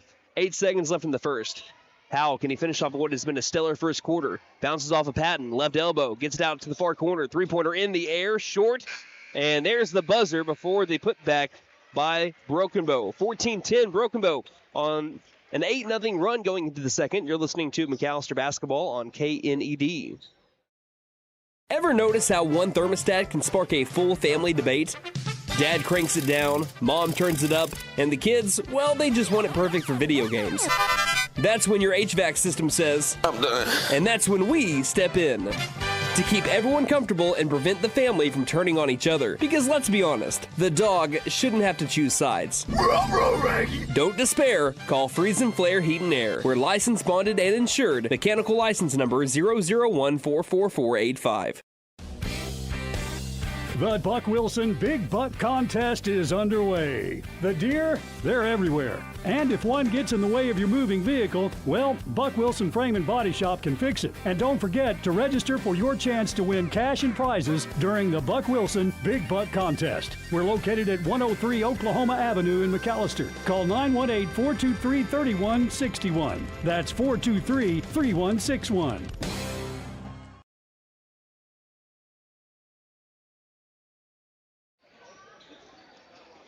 Tightly contested game, what we expected between these two schools. Broken Bow leading McAlester 14-10. Is it going to be a lot like the football game that we saw to begin the season? Because that came down to the wire. It was kind of a back-and-forth game for the first half until Broken Bow rode the second half and came away with the win late. McAlester trying to avenge that loss from that final Friday in August. 14-10 the score. Broken Bow with the ball to begin the second half on the right side of the half-court line. Far corner, Brandon guarded by Boyd. Gives it back over to Baker. Baker left wing. Passes inside. Smith tried to rip one loose from Howell and just got too much arm there of Graydon Howell. I like the physicality, though. Howell's trying to post up Smith, and Brandon was having none of it, and obviously made it tough on the entry pass. Hey, one little foul ain't going to hurt you here. Let them know you're there. And what we've seen so far from the girls' game and also the first quarter of this game, you're getting to play with a lot of contact so far today. So see what you can get away with. There's a missed shot and a rebound officially by Caven Hill. Rodney Washington going the other way. Passing far corner to Boyd. Boyd tries to get it off, saves it, finds Patton along the far sideline. 7:23 left in the half. Smith on the edge of the circle. And so it looks like a zone defense here looks like a 2-3 zone, kind of a moving 2-3 zone here by Broken Bow. 7:12 left in the first half. Washington into the paint, back outside. Boyd steps into a left wing three. Got it, painted gold. That was a great job by Rodney penetrating. The defense collapsed on him, and he found the open man, and he knocked it down. Jacoby Boyd 3 of 5 from downtown in his freshman year so far. McAllister's down by 1, 14-13. Little under 7 minutes left in the first half. Inside, good ball movement, finding a wide open man in Jackson McDaniel. And it's 16-13 as Savages get 2 out of those 3 points right back. Patton to Washington right front court. Patton gives it to Smith, and McAllister sets up their offense. Smith passes right wing. Washington gets a screen by Hill. Instead passes inside to Hill. Hill met quickly and a foul called on Graydon Howell down the low post. Yeah. Look at that. Howell playing down in the low post too. He thought he got a clean swipe at the ball. That's only his first foul, so he's doing just fine. Yeah, there was a good amount of contact on Hill there. Good job to take it, and I'm glad that he got the call. And now they get a inbound underneath their own basket. Hill baseline inbound to the right wing to Washington. Washington back inside to Hill. Hill trying to dribble it in. Ball got swiped loose, but a push first. Foul should not be on Howell. I think it should be on the post player, and it will be on A.J. Brandon. That's only his first. Team second on Broken Bow to 1 on McAllister here with 6:22 left in the second quarter and a 3-point McAllister deficit, 16-13. We may already have more fouls here in the first half than what we had in the girls' first half game. For the tie, Rodney painted gold. Inbound to the right wing, 3, 16-16. So McAllister's hitting their threes tonight, trying to keep it going, as here's a foul as Howell was keeping it going down the floor. Fouled by Patton, who was hanging on him. That's foul number 2 on McAllister. First personal on the sophomore Case Patton. Patton gives a high five to Pouncil as he checks into the game. So it's Boyd, Hill, Smith, Pouncil, and Washington, the 5 on the floor. Howell inbounds, and Hightower takes it quickly down. Trailing him was Pouncil. Sets up in the front court, passes left elbow on a bounce. And there's Boyd from behind to swipe it loose, but taken right back by McDaniel in the right place at the right time. Now inside, that ball comes loose. Smith with the steal. Smith, spin move in the backcourt, passes ahead to the far corner. Hill thought about the three, tries going baseline on Brandon, and a foul called on Brandon. That is his second. Man, I just want to point out Brandon Smith defensively there. After Boyd jumped the pass and missed it, the rotation left a guy open on the block after that second pass, and Smith came out of nowhere and took away what was going to be an easy layup. So great play by him. Great observation there, sir. And also, that's not where he's supposed to be. No. He saw that was an open spot, and he filled it in like he was supposed to. Pouncil inbounds to the far corner. Washington passes back to the front court over to Smith. 5:45 left in the half to the left wing. Pouncil open left wing three. Rainbow won't go. Washington flying in to try to get the rebound. Instead, Howell comes up with it after it tips off the hands of Washington. Down the floor goes Howell. He stops, tries to draw a foul. Lost the ball, gathers it back in for the drive. Right-handed layup won't go. Too strong. Pouncil's got the rebound. Throws it ahead. Intercepted by Pratt. Pratt out to the right wing. Pump fake. Now right wing three. Howell can't get it to go. Off the back iron. Smith lost it. Stripped right back. 2 quick steals by Crew Pratt. Did you get all that, sir? I think I got it, partner. That was tough to keep up with. Pratt with 2 steals before McAlester can get it across the half-court line. Smith tries to backpedal on a man, and is met by a brick wall. 18-16, McAlester is down by 2. 5:03 left in the first half. In this non-district game, one of the 2 that McAlester played this year, straight away, 3 is straight down the barrel. Rodney Washington gives McAlester a 1-point lead. All of his points from deep. He's 3 of 5 from three-point range tonight. Still feel like he's settling a little bit, though. But they're going in. Double team far sideline. Howell got himself in trouble, and he might have gotten bailed out with the foul call here. We'll see if it's on Brandon or on... it's on Brandon. That'll be his second personal. Team foul number 3. So both teams getting close kind of to that free throw threshold here in the quarter with 3 fouls apiece. Brandon's got to be careful because on that inbound, he was actually holding Graydon Howell. So he's already got 2. Coach Dawkins comes over to him and say, hey, don't get too aggressive. Keep that smartness to you, but don't get too aggressive. Don't get too physical here. We can't get you your 3rd foul before we get into the locker room. 4:23 left in the first half. Reverse off a screen. Howell gets inside the perimeter and hands it off over to Hightower. Hightower outside, quick to the near corner. It is Pratt that fakes right and passes left to the top of the key. Quick swing to Hightower, left wing. Hightower dribbles in, jump stops into the paint, and he's fouled. Yeah, I think you're right. I think we're seeing more fouls here in the second quarter than we saw the entire girls' game. That is foul number 4 here on McAlester. And the first personal on number 15, Gianni Facio. And they're calling it on the shot, so free throws here for Adrian Hightower, the 6'1" sophomore. Yeah, and one more against McAlester here gives Broken Bow free throws the rest of the quarter. We're just about halfway through, so that could spell some trouble here. Let's see, what was Broken Bow from the free throw line last year? They were pretty good last year against McAlester from the charity stripe, 75%. So the first free throw is made by Hightower, and we have a tie game at 19 all.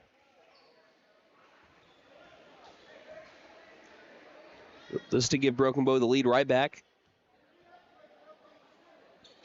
In the air, got it. Off the friendly Broken Bow bounce, 20-19.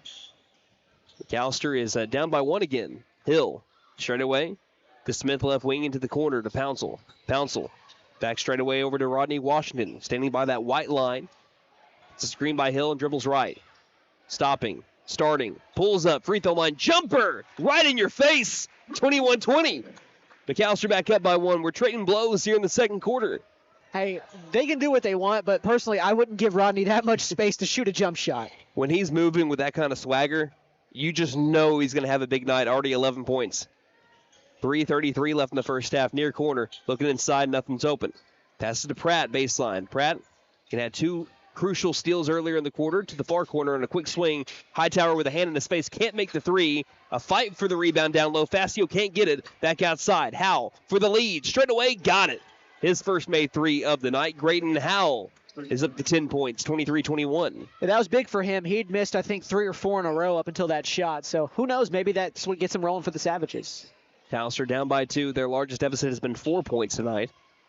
Rodney, right wing, guarded by Howell. Step back. Howell trying to guard him. Howell feeling good about it. Pass to the top of the key to Smith. Back over to Pouncil right side.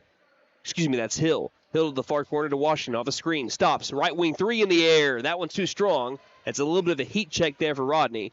And a rebound by McDaniel. Broken Bow leading by 2. McDaniel guarded by Facio. Stumbles into the paint. Now drives in on Facio. Airballed the layup attempt. Rebounded by Pouncil.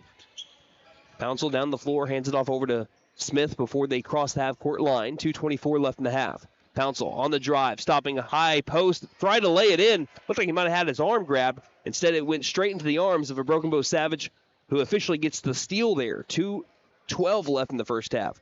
Howell from way downtown. That one's good. Like you mentioned earlier, that might have got him started. That's 2 made threes in a row now, 26-21, and that one was from Krebs. 2 minutes left in the half. McAlester down by their largest deficit thus far, 5 points. Standing on the M logo, Washington gets it left wing on the pass from Smith. Smith now reversing it to the far corner. The short corner, far side. Hill trying to drive. A lot of contact. There's the foul. And foul number 4 on Broken Bow. You probably could have called multiple fouls right there on that sequence against Broken Bow. Good job by Hill, again, just being strong with the ball. That's only the first foul again off the bench by Rylan Hanks. It's another thing. I feel like Hill has had to play really physical tonight.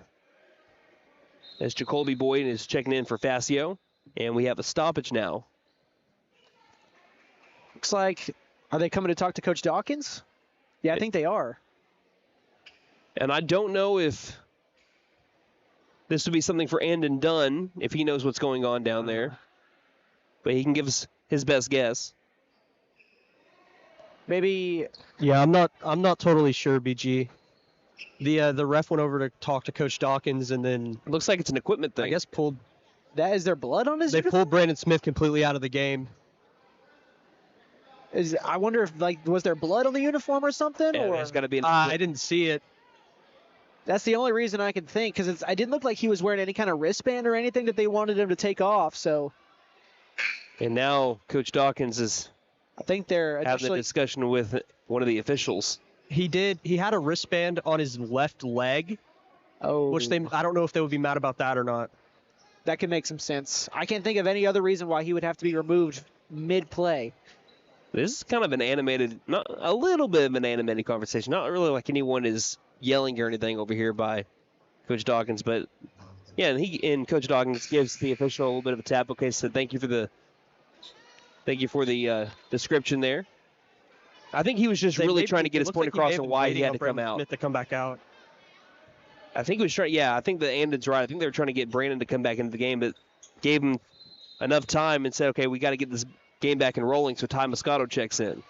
Pouncil bounce passes it to Hill, short corner near side. Hill was left open. He'll take the three and leaves it short, sandwich it against the rim and the backboard. And after a rebound, is Hightower throwing it off of Jacoby Boyd to keep the possession as he was fading across the left baseline.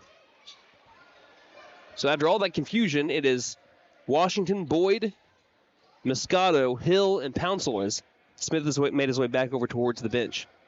90 seconds left in the first half. Howell, who has not taken a seat yet, dribbles past 2 men. Outside, wide open, far corner three, no good. Rebounded by Hill down low, double teamed. Passes ahead to Boyd, 1:16 left in the half, a 5-point McAlester deficit. Washington straight away passing to Hill, angle left. Hill directing traffic.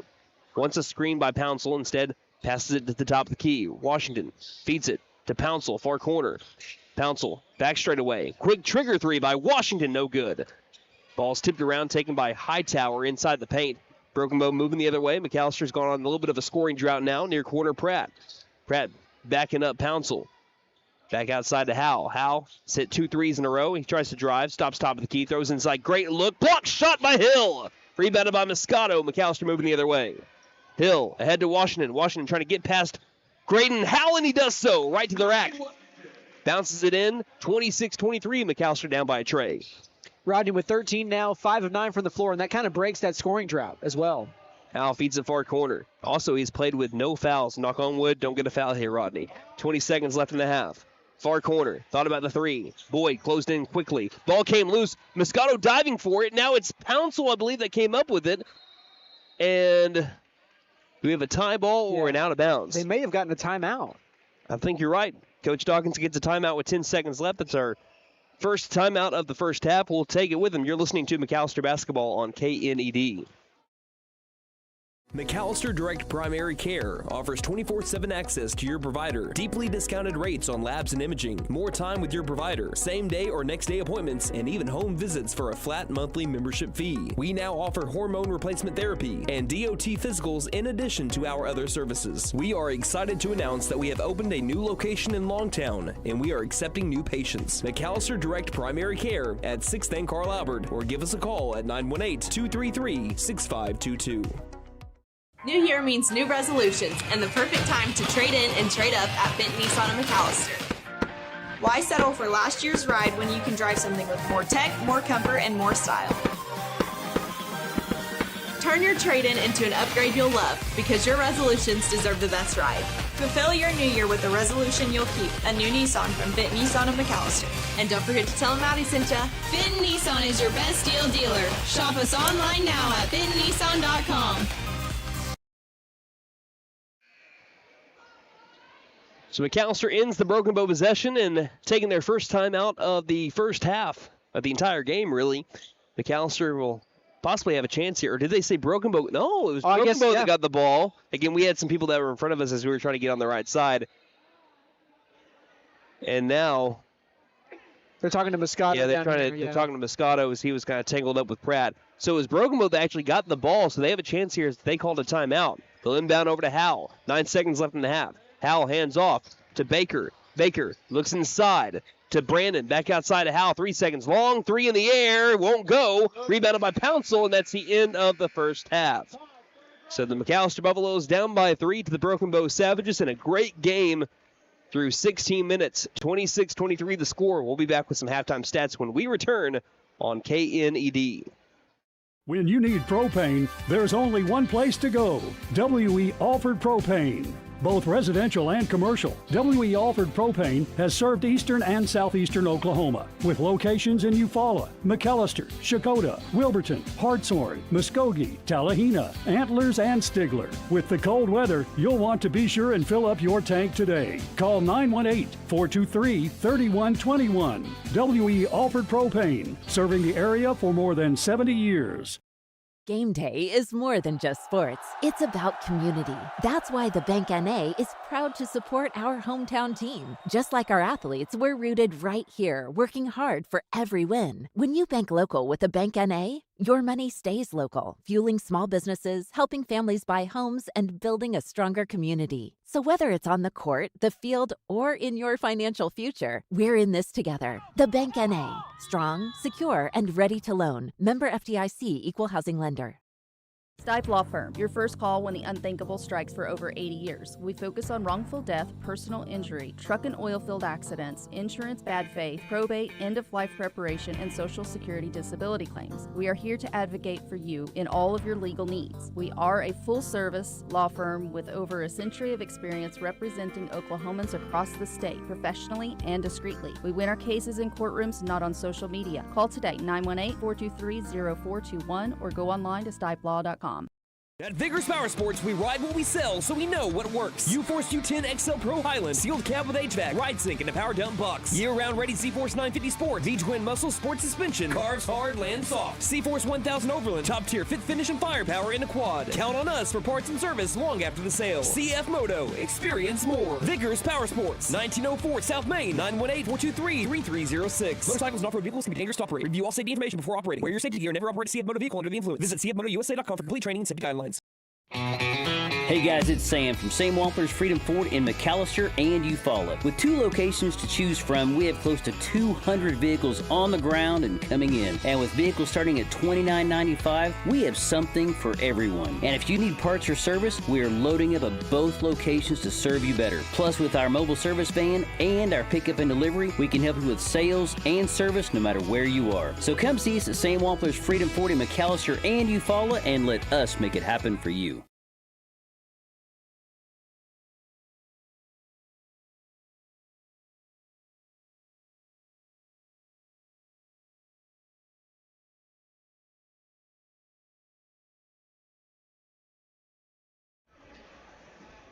Well, this game is what it always turns out to be when it's McAlester against Broken Bow, regardless of the sport. Again, you're looking at the last 2 games, rather the last 3 games that McAlester has played against Broken Bow. In terms of the games that we have called here, you had basketball last year. It was a 79-72 game. Football earlier this calendar year, it was a last drive stop by Broken Bow that kept McAlester from winning that one. You had a walk-off that included Graydon Howland baseball. And then before that in football, you had McAlester winning the year prior, in which really that was Graydon Howland kind of making his announcement to the rest of the state in terms of football. So, and this one turning out to be no different. A close game at the break. Broken Bow leading 26-23. It's now time to take a look at our first half stats. Brought to you by First Realty, 602 South 2nd Street, McAlester. Call 918-423-3122 or visit first-realty.net. For more than 50 years, First Realty has helped the residents of McAlester and the surrounding area with their real estate needs, whether residential or commercial. First Realty will guide you through the process of buying or selling your home or business. You can view our property inventory online at first-realty.net. We update our listings daily. If it's on the market, you'll find it at first-realty.net. If you have any questions, call us at 918-423-3122. Let's go ahead and let's look at our halftime stats here as the McAlester Buffaloes trail the Broken Bow Savages 26-23. Chase, take it away. Yeah, let's go ahead and look at the player side of things in the box score for McAlester. Leading the way, who else but Rodney Washington? He's actually the only Buffalo tonight who's made more than 1 field goal. Really? He's got 13 of the 23 behind him. Boyd's got 3. So does Brandon Smith. He's got 3 as well. Pouncil has 2, as does Caven Hill. And that's the scoring for the Buffaloes. For Rodney, pretty much everybody's shooting a pretty good percentage as well so far on the night. Rodney, he's 5 of 9. Also has knocked down 3 of 7 3-pointers. And one thing I talked about from the get-go, the jump, my keys to the game is don't get complacent. And I feel like McAlester, they've been a little bit complacent so far. They're 9 of 21 from the floor.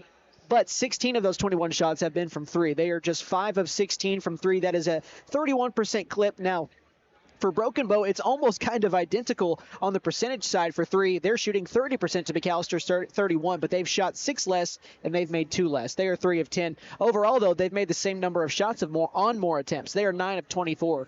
38% from the floor. Now we look at some of the rebounds. It's pretty close as well. McAlester leads it 14-12 total, but Broken Bow has 1 more offensive rebound, 3-2 compared to McAlester.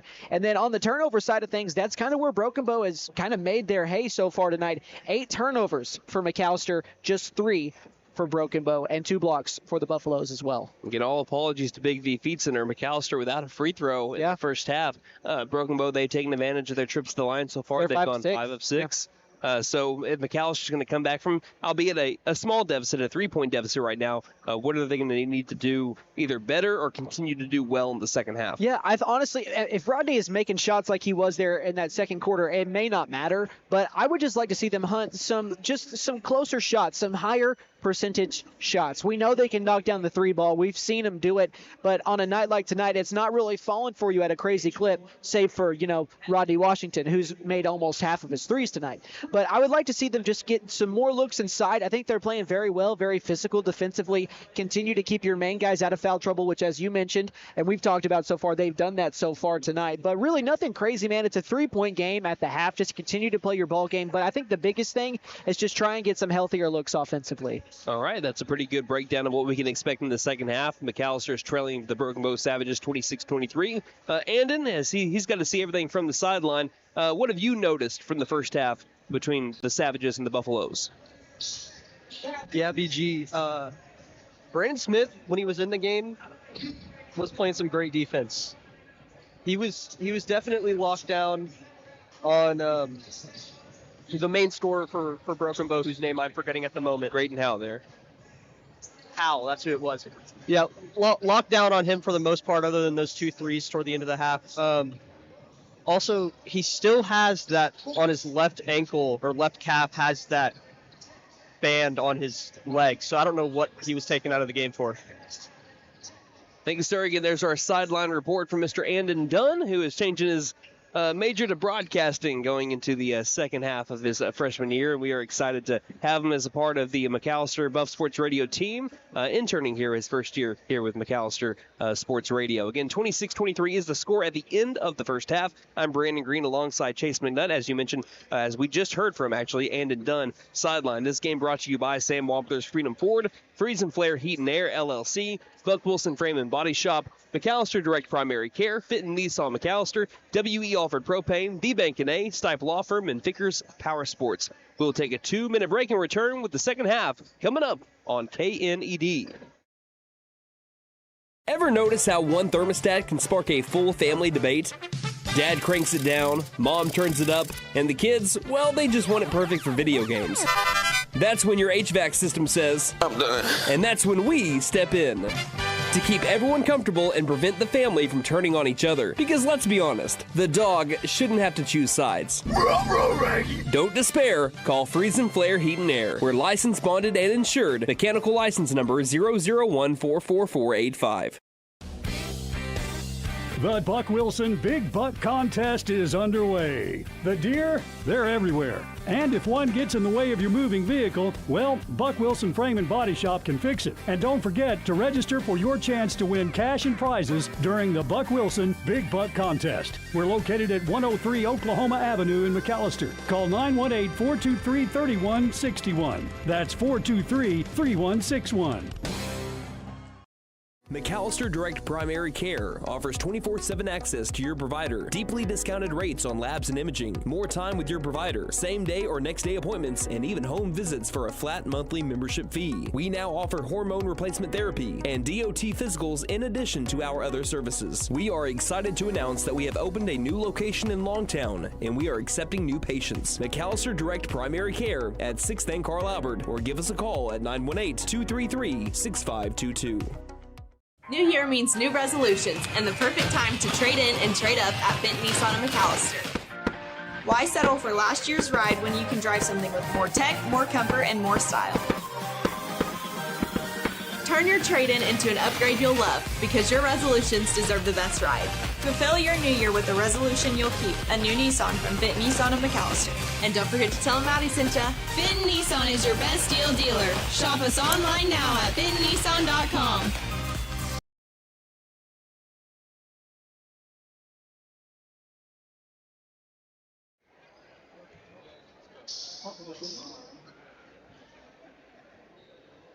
We'll get back to WE Alford Propane for those on radio when we have our next commercial break, but we're about to begin the second half as the Broken Bow Savages lead the McAlester Buffaloes 26-23. We're now flipping sides. McAlester will be on the right side of the half-court line and Broken Bow on the left. Here's an inbound to Rodney Washington. Quick pass inside over to Caven Hill. Caven Hill, turnaround jump shot in the paint. That's textbook. 26-25, my dear Watson. 7:50 left to go in the third quarter. Left wing driving in. Hightower tries to get those 2 points right back. Wild shot won't go. Tries to save his own missed shot. Can't do so along the baseline. Good post defense. Caven Hill's had a heck of a game. Even though he only has 4 points, he's played well offensively, defensively, and held his own in the paint. Yeah, only 3 shots, but he's made 2 of them, and that's one of the better looks. That's what I would like to see. You know, they've got the sizes you mentioned earlier. Might as well go to it, and that time it worked. Smith back in the game. Hands the ball off to Rodney Washington, who hands it off over to Davian Pounce along the perimeter. Left wing Smith. Thought about the pass to the far corner, does so, gives it off to Hill. Hill to Washington. Washington approaching the perimeter, now stepping on back. Pass deeper and towards the corner to Smith. Smith back to Washington. Washington looking inside, guarded up well as Hill. Step back, Washington to the right wing, Pouncil, and a travel along that right wing area. Good call. Yeah, he took an extra step there. Instead of just already kind of being in that triple threat position, he tried to switch it without dribbling, and you can't really do that. So that was where that call came from. 46 seconds into quarter number 3. McAlester is trailing by 1 to Broken Bow. Howell gets the inbound. McAlester wants to apply pressure. Broken Bow beats that pressure with the pass across the far sideline, and Howell gets it back with a double team near the free throw, or rather near the circle. Now a pass straight to Brandon Smith. One-on-one with Graydon Howell to the other side. Brandon Smith's layup won't go. Well guarded by Howell. Howell's got the rebound. Throws it ahead to a wide-open A.J. Brannon, who makes the layup. And it's 28-25. Little cherry picking there, but it's all right. It worked out. 6:45 left in the third quarter. Broken Bow is leading by 3 once more. The same advantage than what they had at the end of the first half. Hill making his approach into the paint. A lot of contact on his way there. No whistle. McAlester fans not irate, but getting there when it came to that play. Yeah, I don't think there was contact with the ball, and he ended up losing control of it. So I understand it. Left wing Pratt guarded by Pouncil. Bounce pass, left elbow. Brandon gets it back out to the far corner.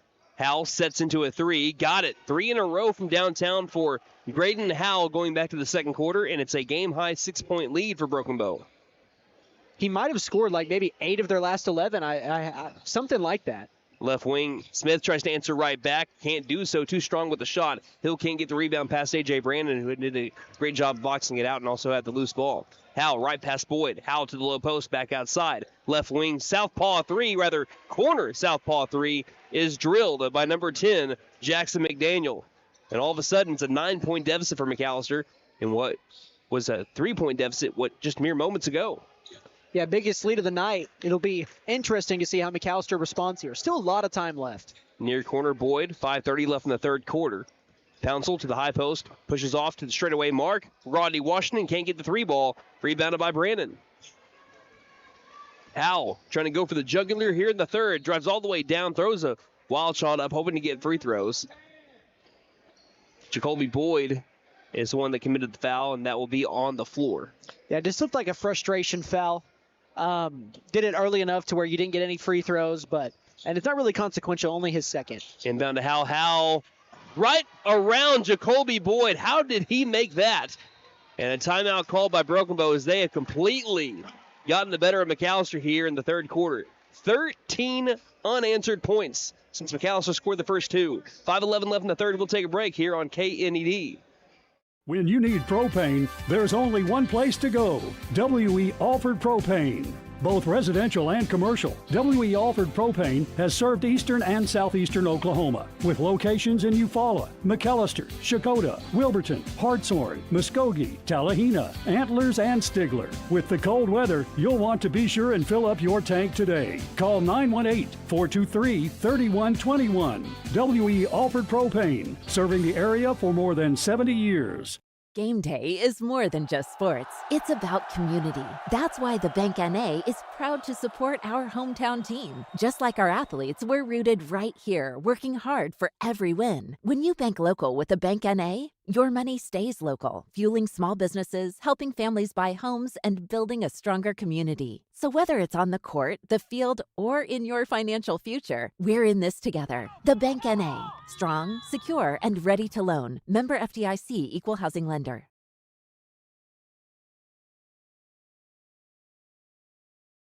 I'm out. Again, I misspoke earlier. It's 10 unanswered points so far for Broken Bow. McAlester scored the first 2, and then 10 straight by Broken Bow has made it a 36-25 game. All of a sudden, 45 seconds ago, it feels like it was a 3-point game. And Broken Bow has been able to make timely shots, force turnovers, and force McAlester to miss. McAlester, what seems like a really pivotal offensive possession here. Left wing, Pouncil, guarded it well by Pratt, gets a screen by Hill, throws it back to Hill. Inside the perimeter, back outside to Pouncil. Straight away, Brandon passes right wing to Washington. Washington trying to get past Howell. Does so to the low post. He is fouled on his way there. And it might be on Graydon Howell. No, it's not. They're going to call it on Pratt. Looked like Howell must have just had really good defense on the contest then. I could be wrong, but if that one was on Howell, that would have been, I believe, his third. Instead, it's the second one on Pratt. First free throw by Washington. And the first free throw of the game for McAlester, coming with 4:49 left in the third, is made. This trip to the free throw line brought to you by Big V Feed Center. For your animals' needs plus winter feed booking prices, call 918-426-1951. Second free throw is back iron, but an offensive rebound by Pouncil. Pouncil low post, too strong on the shot. Hill's got the offensive rebound. He puts it back in. And we like the 2 better than the 1 anyway. 36-28. 8-point game. McAlester wants to press. They beat the press. Pratt gets it to the low post. Throws it wildly out of bounds. He was looking for McDaniel along that far sideline. McDaniel was a little bit further towards the corner than he thought. These are those kind of moments in basketball where there's kind of little lulls where McAlester, this is a great chance to take opportunity by the hands here and get yourself back into this game. And they're not out of it by any means, but it's a good chance to keep clawing back. 36-28. We've seen Broken Bow go on that run, but we also know that McAlester can go on similar runs. They've done it all year so far.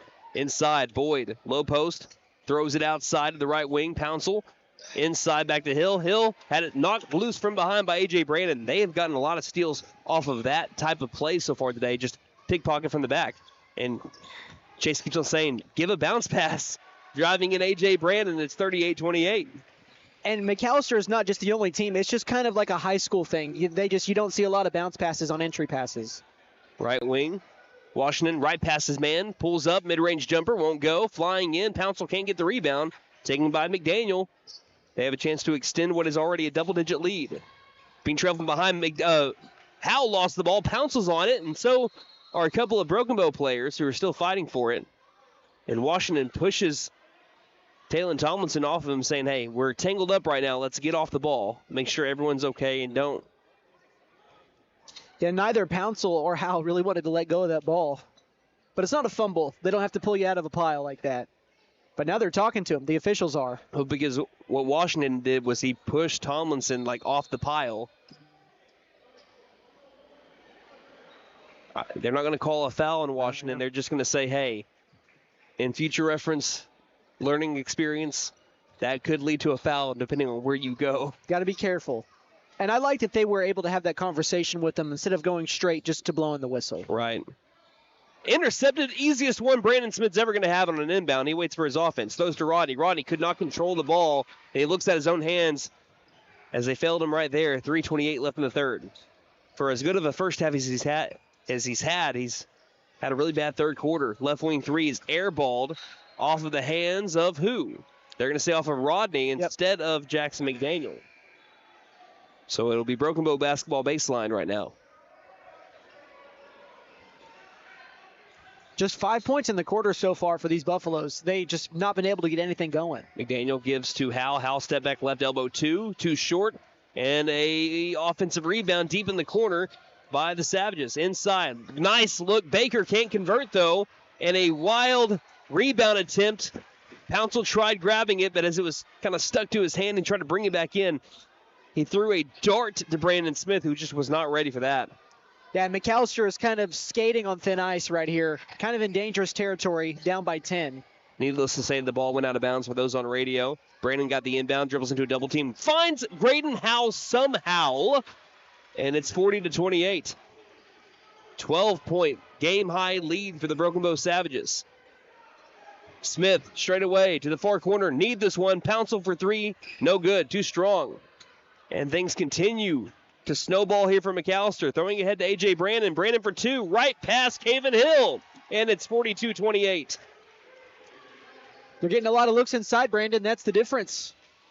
Right wing three to end the run. Rodney Washington needed that one. Just what the doctor ordered. He's got 17, 42-31. Broken Bow has nearly had more points in the third quarter than they had the entire first half. As here's a foul from behind, as Jacoby Boyd made too much contact with Sky Baker, who hit the deck. That's going to be Boyd's third. Jasper Meat will check in for Boyd. Yeah, Broken Bow had 26 first half points. They've had 16 third quarter points. And they're getting a lot of good looks, Brandon, inside. That's been the biggest difference. McAlester settling for a lot of jump shots and three-point shots. That's also why they haven't shot a lot of free throws. Long inbound to the corner of the front court to Graydon Howell, guarded by Rodney. Hands the ball off, bounce pass along the front court to the far corner. McDaniel looks inside, nothing's open. Left-handed dribble, feeding it back to Howell between the circles. Howell backing on up, overhead pass to the near corner. Quick three is up and good, and now they can't miss. Jackson McDaniel makes it 45-31, and the deficit just continues to increase here for McAlester, near corner. Hill to Washington, under 2 minutes left in the third. Smith wants a left wing three and takes it, can't make it. Flying in, Jasper Meats two, will go in one. Meat in the middle with the two, trying to get a cha-ching plus tax here. 45-33. His trip to the free throw line brought to you by Big V Feed Center. For your animals' needs plus winter feed booking prices, call 918-426-1951. And Brandon, this is a big 140 here, man. You're down by 12, but you can change that quickly and get some momentum heading into the fourth. That's what they've got to do here. Meats' first free throw of the season is missed. Pouncil was hit from behind on a rebound attempt, hit the deck, no call, and it's rebounded by Graydon Howell. He goes down to the low post, but we do have a foul called on Jasper Meat. Not on any type of shot, and it's only meets first. Team third with 1:36 left in the third. 12-point McAlester deficit. You really want to make sure you keep this around the 10 area. You don't want it ballooning back up beyond 15. Inbound, finding Hightower. Hightower left wing jab step. Dribbles to the top of the key. Picks up his dribble. Finds Howell. Howell on the dribble drive. Gets past the man. Great move right past his defender. Past a couple of defenders. And it's now back to a 14-point game, 47-33. He is just kind of completely taken over. Pouncil trying to take over this layup, and he'll go right to the rack. Found an open lane and gets those 2 points back, 47-35. Hightower gets past Washington, dribbles near the circle, hands off to Howell. Howell finds a lane. Howell gives it baseline back outside. Three-pointer up by Baker. Air ball, collective heat check there. Pouncil's got the rebound. Under a minute left in the third. Big minute here for the Buffs as the ball that was intended for the far corner gets hit out of bounds by Hightower. McAlester maintains possession. Yeah, you can cut the deficit down to single digits here if you're smart. You want to get a good look if you're going to go for that three, but these final 53 seconds are very important as you head into the fourth quarter. Also important for some guys that are on the brink of foul trouble not to pick up a third or a fourth foul here in the final 53 seconds. Moscato has checked in. He looks for an open man, finds Washington deep in the corner right in front of him. Back over to Smith, left front court. Back to Washington, feeding inside to Meat. Meat guarded well by Brandon, lost the ball to the low post. Pouncil's got it, rips it loose. Over to Smith. Smith going over the two, has his pocket picked on the way up. Pouncil's got the offensive rebound. Pouncil goes down low, got it, and one! Davian Pouncil. Back to a 10-point game, trying to make it a 9. What a huge play, Brandon. Huge play. That could easily be 2 points going the other way if he doesn't make the effort to get that loose ball. He flew everywhere on all those missed shots. Davian Pouncil never gave up. He is tired, but he's a warrior. And that also picks up foul number 3 on Crew Pratt. So, as we mentioned, you don't want to pick up that third foul at that moment. Coming in, Dejon Hall. This trip to the free throw line brought to you by Big V Feed Center. For your animals' needs plus winter feed booking prices, call 918-426-1951.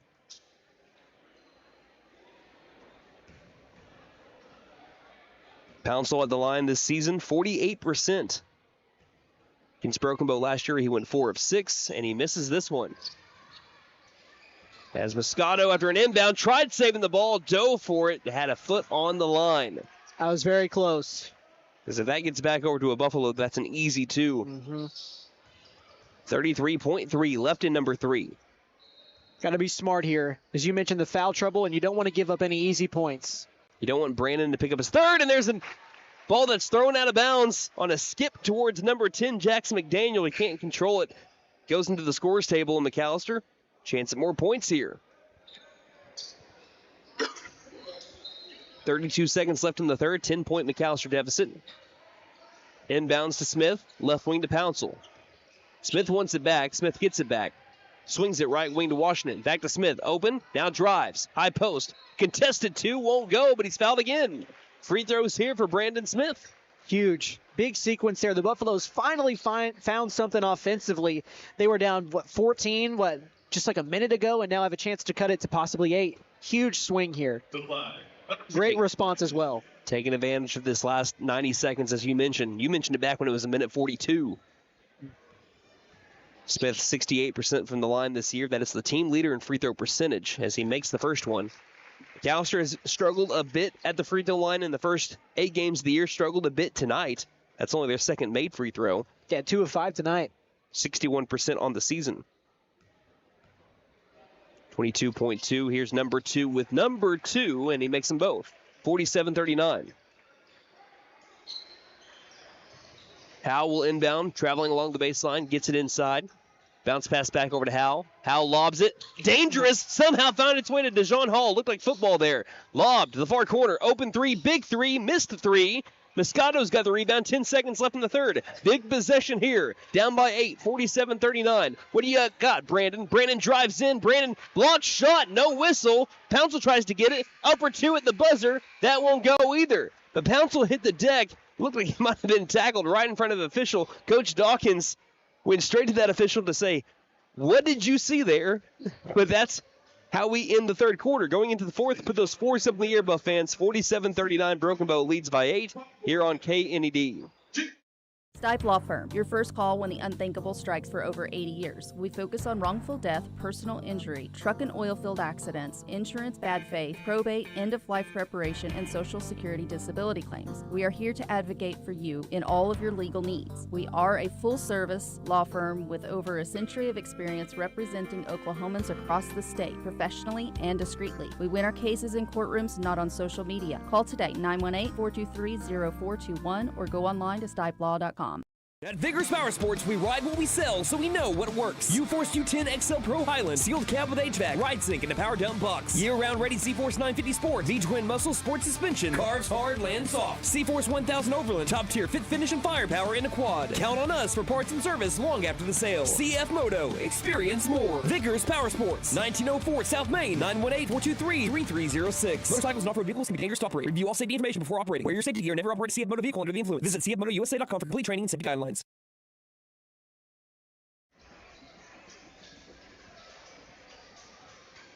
Fourth quarter beginning, the Broken Bow Savages lead by 8. They led it by 14 at one point. McAlester scored the last 6 points of the third quarter, and McAlester has the ball here to begin the fourth. Moscato inbounds to Brandon Smith with Rodney Washington, Caven Hill, and Davian Pouncil also on the floor. So can McAlester continue to cut into what once was a 14-point deficit? Smith straight away gives it to Hill, right wing. Hill begins his dribble, hands off to Moscato. Moscato to Smith. Well, Granny pass over to Washington. That was right next to him. Washington drives, pulls up mid-range. Baseline shot will go, and it's 47-41. McAllister's brought it back to a 6-point deficit. Rodney up to 19 now on 13 shots. Good efficiency. 7:25 left in the game. DeJohn Hall guarded well. Brandon Smith came from behind. Nearly got the steal and slid into the back wall there.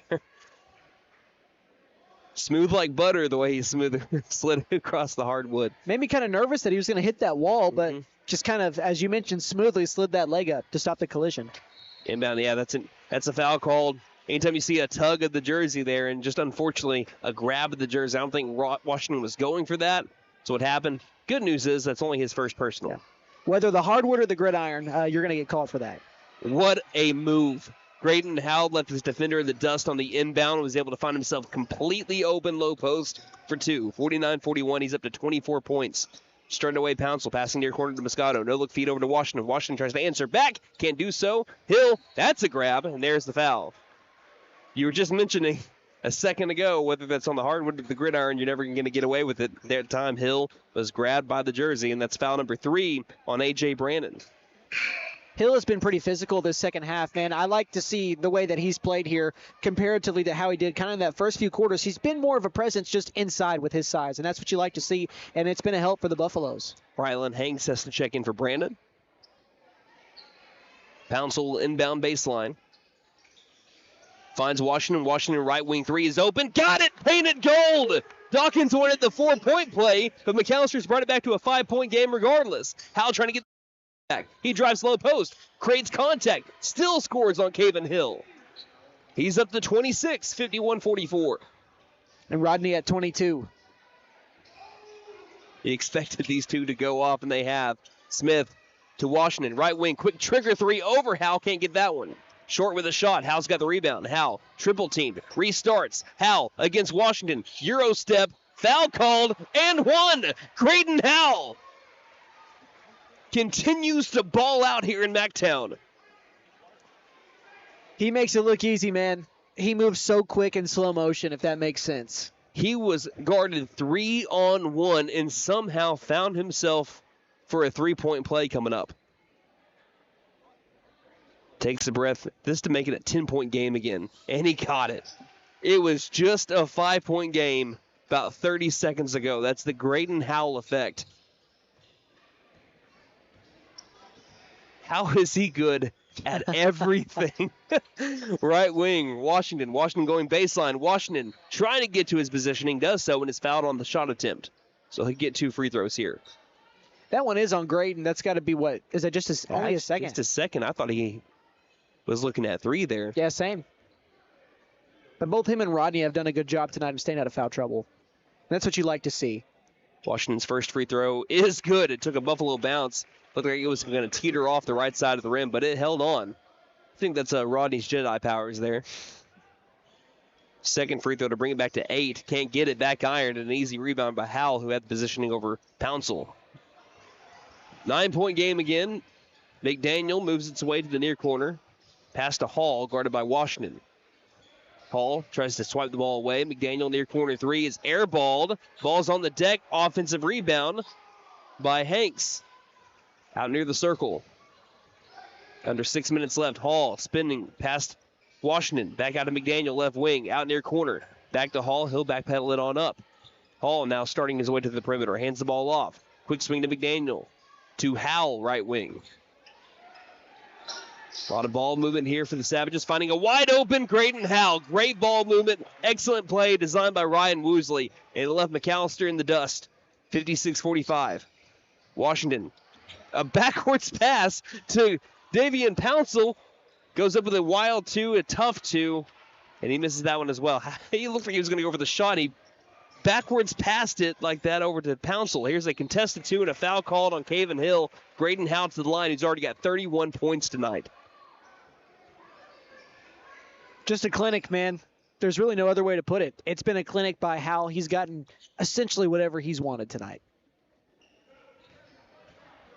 And it's a big reason why they are looking kind of at a W right now. I know there's still 5 minutes left, but they've got a double-digit lead, and with the way they're playing, looks like it may not change.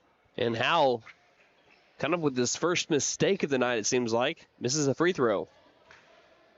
Just the second miss of the night for Broken Bow. Not a lot of free throws, though, in both games here now. No one down low to rebound should Howell miss the second one. As the lefty makes the second free throw, and it's back to a 12-point McAlester deficit. 32 points for Graydon Howell. Near corner, Washington needs this 3. Corner 3, got it, painted gold. And Coach Dawkins wants a quick timeout. 9-point game, Rodney up to 26 points. 5:06 left in this one. You're listening to McAlester Basketball on KNED. Hey guys, it's Sam from Sam Wampler's Freedom Ford in McAlester and Eufaula. With 2 locations to choose from, we have close to 200 vehicles on the ground and coming in. And with vehicles starting at $29.95, we have something for everyone. And if you need parts or service, we are loading up at both locations to serve you better. Plus, with our mobile service van and our pickup and delivery, we can help you with sales and service no matter where you are. So come see us at Sam Wampler's Freedom Ford in McAlester and Eufaula and let us make it happen for you. Ever notice how one thermostat can spark a full family debate? Dad cranks it down, mom turns it up, and the kids, well, they just want it perfect for video games. That's when your HVAC system says, I'm done. And that's when we step in. To keep everyone comfortable and prevent the family from turning on each other. Because let's be honest, the dog shouldn't have to choose sides. Don't despair. Call Freeze and Flare Heat and Air. We're licensed, bonded, and insured. Mechanical license number 0014445. Let's see. Graydon Howell and Rodney Washington have combined for 58 points tonight. Problem is, they don't play for the same team, but it's been great to see these two go at it tonight. But Graydon Howell has been the person to be able to take over this game. After a three-pointer made by Rodney Washington, McAlester wants to press. Broken Bow easily. McDaniel, short corner, far side, waits for his offense to take shape, and it does. Dejon Hall in the front court corner. 4:50 left in the game. Buffalo's down by 9. Graydon Howell with the ball guarded by Smith. Pass far corner. Looks inside, gives it to Brandon. Brandon guarded by Pouncil. Back outside to Howell. Howell sidesteps to the far corner. Big 3 by McDaniel. Got it. And this one is starting to get out of reach unless McAlester can go on a signature run that they've had at points in this year. Pouncil to Smith. Straight away. Need to answer back. Rodney's left wing 3. Clanks off the iron. Boyd flies high for the rebound. Second chance. Far corner. Rodney for 3 again. That one's airballed. Hill gets the rebound. Another chance. Third time's the charm, maybe. Brandon Smith straight away. Back to Hill. Hill looking inside. Skips it towards Pouncil, and Pouncil is fouled by Howell. That is going to be Howell's third foul now. Which, with how big of an impact Graydon Howell has had in this game, if he gets himself into foul trouble or even fouls out with, say, a minute and a half left, that could still be enough of a window for McAlester to do something big. It'd be huge because Graydon Howell's played great tonight, but he's also got some really good shooting from his supporting cast because they've been so open because he's got all that gravity. Rodney Washington reverse layup as he found that lane that opened up. McAlester wants to press quickly. 60-50 the score. Hall double team.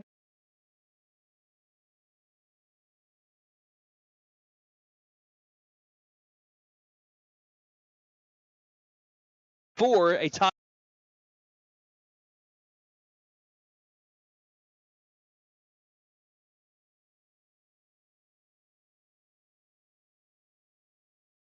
Ever notice how... The Buck Wilson Big Buck Contest is underway. The deer, they're everywhere. And if one gets in the way of your moving vehicle, well, Buck Wilson Frame and Body Shop can fix it. And don't forget to register for your chance to win cash and prizes during the Buck Wilson Big Buck Contest. We're located at 103 Oklahoma Avenue in McAlester. Call 918-423-3161. That's 423-3161. Broken Bow above their season average in points at 56.1 points per game. McAllister's on pace to have a right around their 65 points per game. 3:47 left in it. Broken Bow leading by 10. Here's an inbound and a foul quickly called before a shot attempt by Graydon Howell. And it's on Brandon Smith. That'll be his third. And he's done a good job of staying out of foul trouble since the initial first quarter. 2 fouls. McDaniel lobs to Howell. Howell low post. Howell backs up Smith, and a foul called. And 2 quick fouls, though, on some of that. I had to say something. And now he's got 4. Yeah, that's a rough sequence right there. Howell, that was kind of a veteran move. That's something you see a lot at higher levels, just kind of forcing the contact on a guy whose hands aren't up and kind of just getting his arm caught up on the way, and he's going to go shoot free throws for it. It's crazy how everything moves in slow motion for him. He breaks things down at such a high level, and he does so quickly and decisively. So the first free throw is made. That's why he's got the athleticism and the speed, and you've got people all around the country that have athleticism and speed, but his IQ, no matter what sport he plays, is just insane. And that's why he plays quarterback on the football team. For as athletic he is, he's just as smart, man. Spatial awareness, all of it. It's hard to beat. He's a one-man wrecking crew, and he has been tonight. 34 points as he makes both free throws, 62-50. McAlester down by 12, and they're on their final leg. It'll be also McAllister's put Broken Bow into the in the bonus. Here's a left wing 3 by Pouncil that is way off. Moscato's pushed the floor as he gets the rebound, and Coach Dawkins calls the timeout. So 62-50 is the score. 3:26 left in the game. I said the double bonus earlier. I'm still used to a couple of seasons ago. Hey, we'll take a break and be right back here on KNED. McAlester Direct Primary Care offers 24/7 access to your provider, deeply discounted rates on labs and imaging, more time with your provider, same day or next day appointments, and even home visits for a flat monthly membership fee. We now offer hormone replacement therapy and DOT physicals in addition to our other services. We are excited to announce that we have opened a new location in Longtown, and we are accepting new patients. McAlester Direct Primary Care at 6th and Carl Albert, or give us a call at 918-233-6522.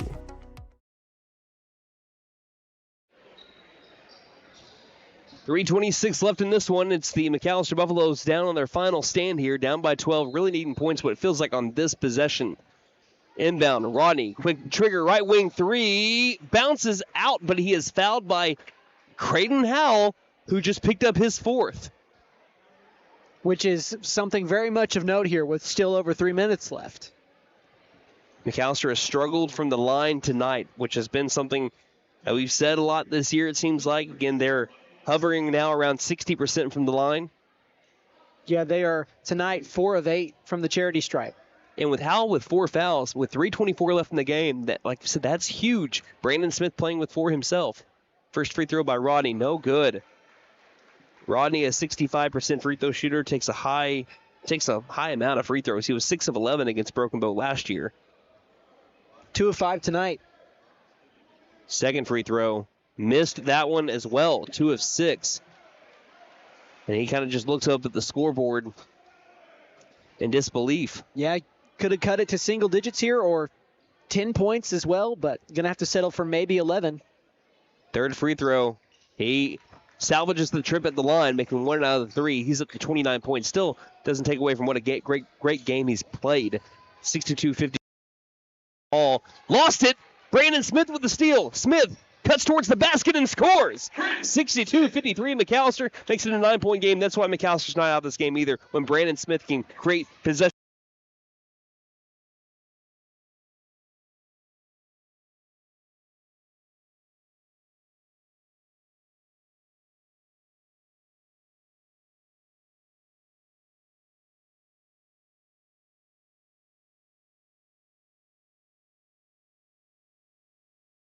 You're getting some momentum again, and Broken Bow pulls out a play to just suck it right back away from you.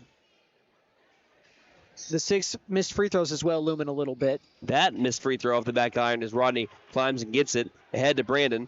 Brandon waits for his offense. Still got time. 3 minutes. Straightaway three by Rodney is no good off the left iron.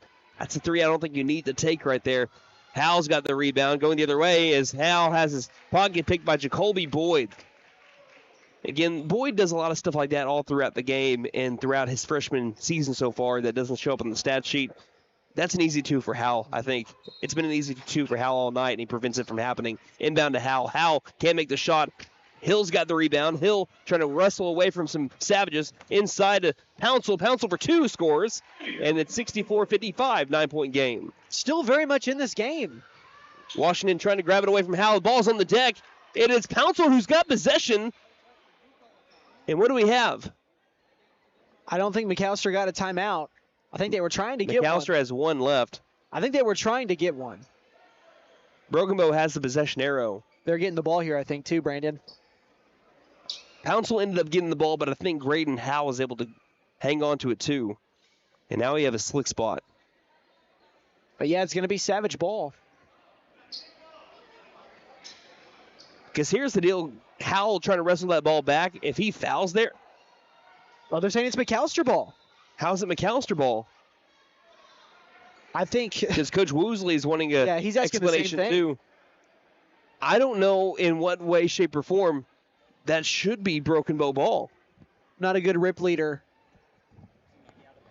Unless he was out of bounds, but I don't think anyone was close to out of bounds unless Howell had his feet out of bounds as he was touching the ball. That's got to be the guess. Well, it shows they still have the possession arrow, so did McAlester have it? Either way, Buffs had the ball. And Rodney Washington answers in kind for the baseline drive, bringing it to a 7-point game. He's up to 31 points. Howell down the floor. Howell towards the rack. He is fouled by, Caven Hill had a clean block. I think Caven Hill had about as clean of a block as you could have all night. I think Howell tried to create the separation with his hand to try to make that shot. Again, we don't have the luxury of like slow-mo instant replay right now. Maybe we can go back and look at it. I'm going to go back and look. And unless Hill came down at the end with his hands, which it didn't look like he did in real time, then I'm confused by the call. But first free throw is made.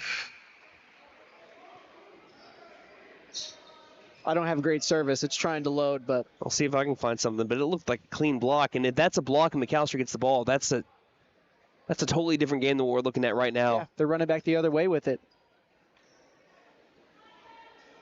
That's a block. Second free throw is missed, though, as Jacoby Boyd's got the rebound, throws ahead to Washington. Washington driving down. Washington kind of wildly has the ball, goes up for 2. He's fouled. Free throws coming up, as now both teams are in the bonus for the remainder of the game. 2:13 left in it. Buffs down by 8. Also notable, that is the 4th foul as well. On Crew Pratt. Yeah, that's his 4th. First free throw by Washington is good. 7-point game, chance to make it a 6.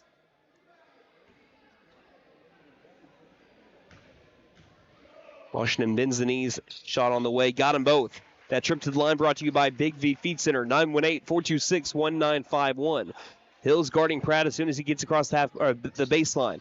Gets to Hall in the corner. Hall far sideline, in trouble. Hall lays it up. It's tipped by Washington. Can't get it, though. McDaniel throws it inside to Hill. Excuse me, that's Hanks. Hanks makes the shot. Big shot off the right block. 8-point game again. Washington down the far sideline. Washington step back. Left wing 3 in the air. Painted gold. Big 3 by number 3. What a shot by Rodney Washington, man. Are we watching an NBA game? That was an NBA caliber step back. Howell throws ahead to Hall. 5-point game again. Hall waiting for his offense. 1:38 left. Hall double team. Brandon can't foul. And a timeout called by Coach Woosley. With 1:35 left in it in a 5-point game. 67-62. We'll take a break and return on KNED. New year means new resolutions and the perfect time to trade in and trade up at Benton Nissan of McAlester. Why settle for last year's ride when you can drive something with more tech, more comfort, and more style? Turn your trade-in into an upgrade you'll love because your resolutions deserve the best ride. Fulfill your new year with a resolution you'll keep, a new Nissan from Benton Nissan of McAlester. And don't forget to tell them Maddie sent ya. Benton Nissan is your best deal dealer. Shop us online now at bentonnissan.com.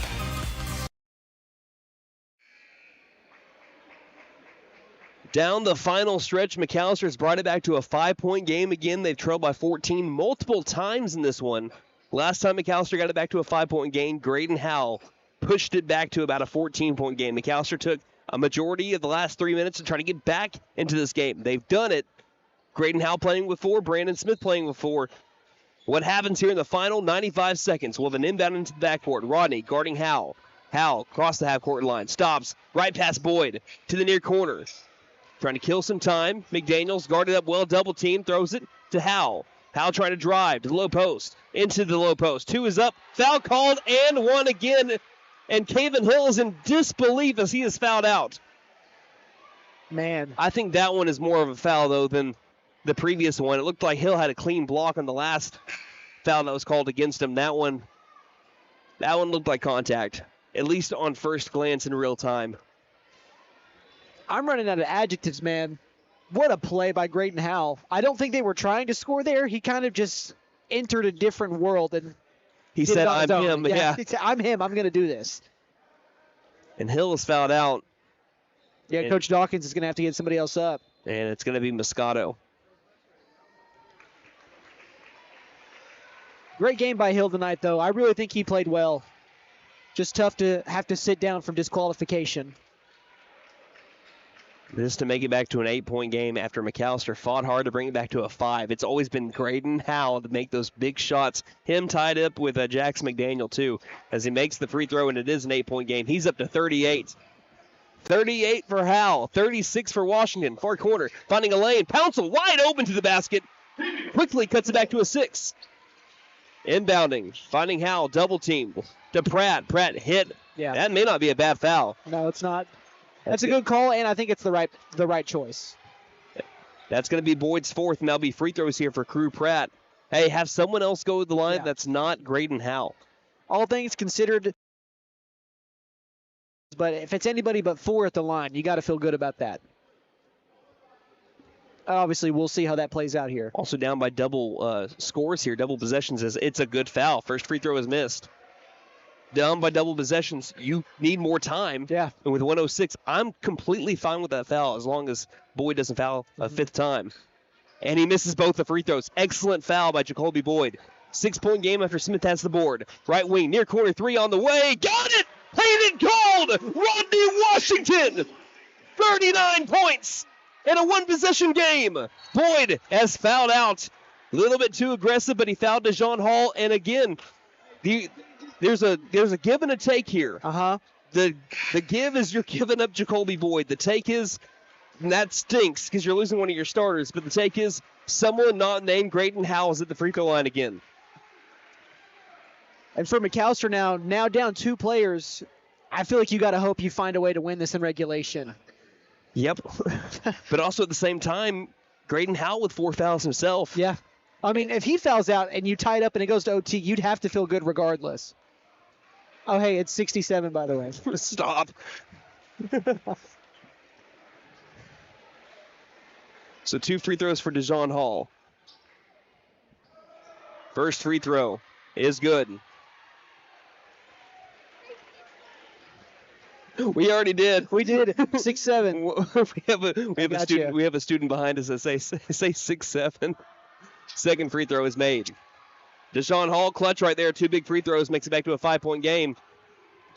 Washington down the floor to Smith. Smith, big left wing 3. That one's short. And a big rebound by Pratt. And Pratt is fouled by Moscato. Some more free throws here. But again, Crew Pratt missed 2 free throws earlier. And with 43 seconds left in the game, down by 2 possessions, may not be the worst foul. I think Broken Bow got what they wanted, though. They put Rodney in a spot where he couldn't really pull up, and they got it out of his hands. And if you're Broken Bow over here, that's exactly what you wanted. Brandon, though, I thought he had a good look. It just didn't fall. I think in a 2-possession game like that, you don't have to be that quick either. Yeah. And you don't have to hunt a 3 either in that situation. I like the shot attempt, though. I think it was a good I thought it was a good look. Yeah. But for future reference, if he misses both these free throws, here's the first one. And he's missed the first one. That is free throw number 20, by the way, for Broken Bow. 21 coming up after this. Second free throw, and he makes the second one, making a 6-point game. Still a 2-possession game. It's going to be that way regardless.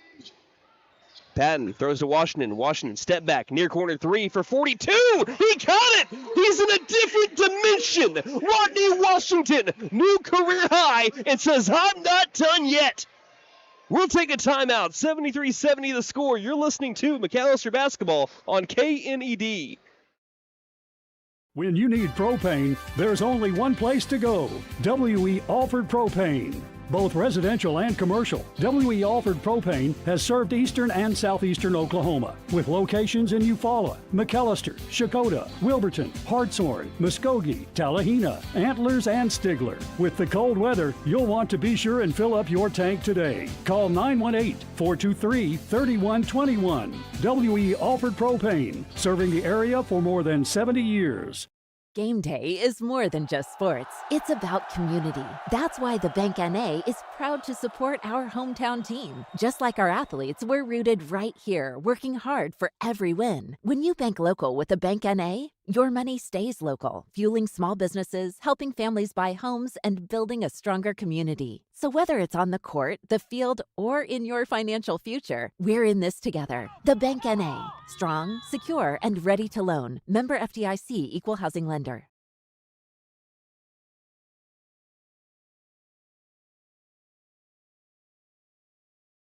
Who has it better than us here inside the MAC? 73-70 the score, 33.3 seconds left. The two have combined to score 80 points. Rodney with the new career high of 42, the sophomore. Graydon Howell at 38. It's a 3-point game. McAlester trying to complete a comeback. Pratt will inbound, throws it, tapped by Moscato, stolen by Patton. Patton to TNT. Back to Patton, near corner, Moscato for the tie. Blocked shot, throws it back up. Brandon Smith on the tip shot, tips it back in.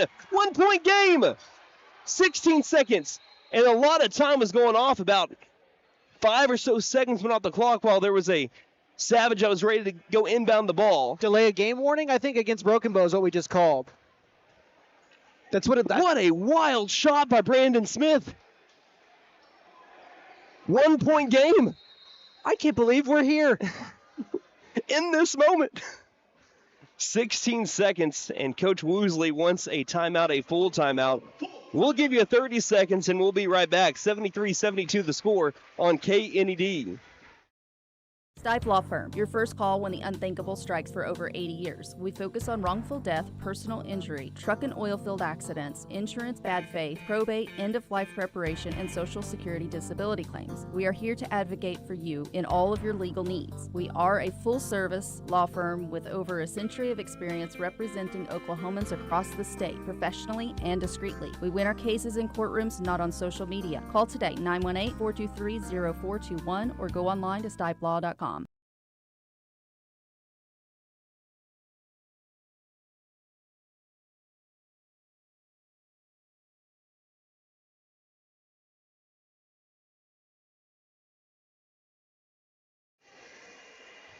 Brandon Smith under the big top on that last shot. Circus shot somehow went in, and he has made it a 1-point game. 73-72, 16.4 seconds remaining.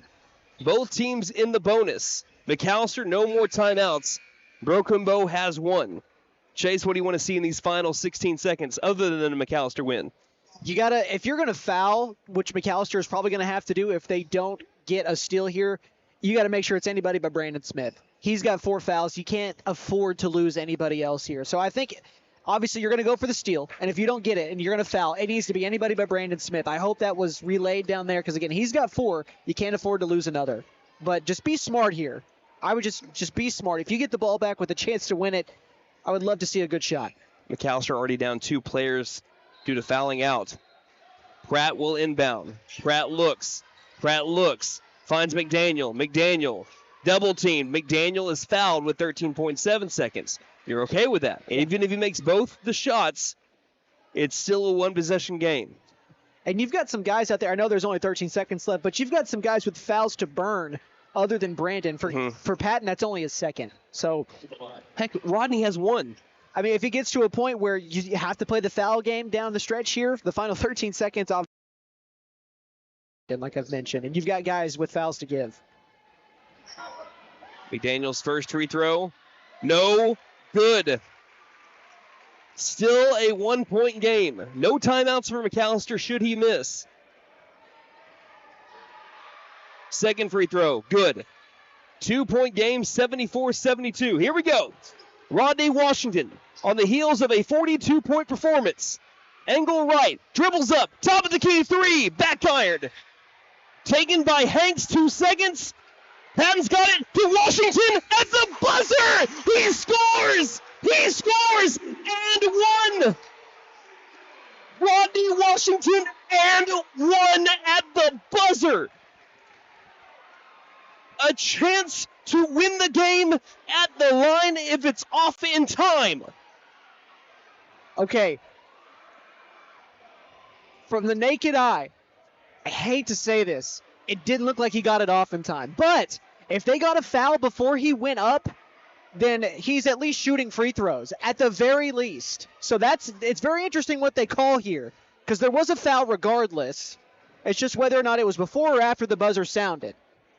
They call the foul. It just does the shot count. And I don't think he got it off in time, is the unfortunate, just to the naked eye. And I hate to say that, but it just initially it didn't look like he got it off in time. And looking at Nate, I think he thought the same thing as me. But it's just all about when they called the foul. Because regardless of when the shot got off, if they called the foul before the buzzer, then it's 2 free throws. Now, if he got the shot off, you get a free throw to win the game. Are they gonna? Did he just say they're counting it? They're counting it. Rodney Washington got it off in time, the officials say. And he has a chance to walk off the Savages here in the first game of 2026. And 1 at the buzzer, 44 for Rodney Washington. Brother, what a game this has turned out to be. What a game this has turned out to be. For Rodney to even have this chance to win the game is mind-blowing, considering how many different times they were down by, I think, 14 in this second half. From down by 14 with a chance to win it with 1 free throw. In a battle of the phenoms. It is Rodney Washington after he gets a dap up from his coach Lou Dawkins. And he's going to get a free throw to win this game, Brandon. That's what's about to happen. I'm going to let the crowd do the talking.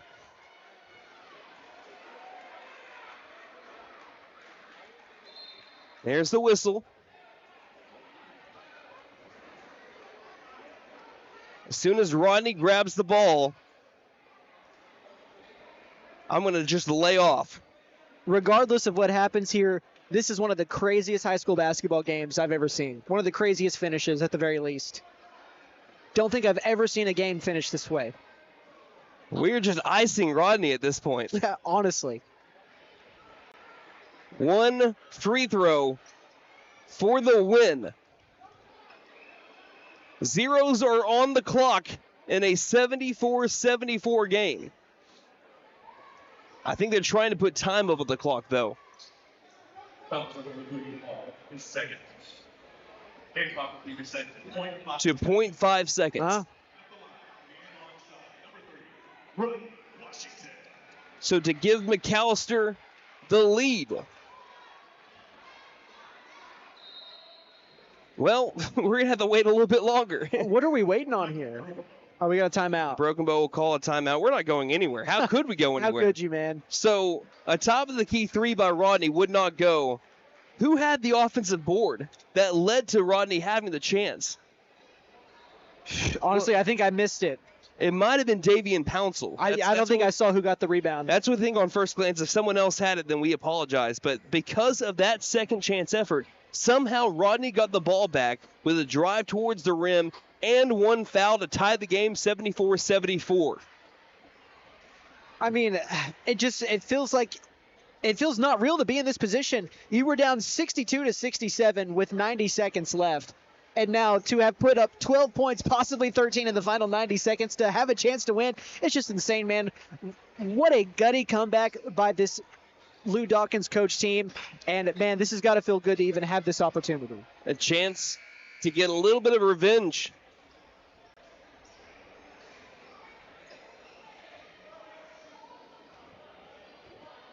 Best game around the state tonight. You cannot tell me there's a better one. No question.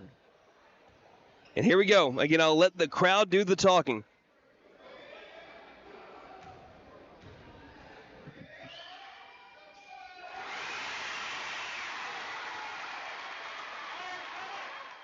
.5 on the clock, three-quarter court heave, not close, and the McAlester Buffaloes come all the way back.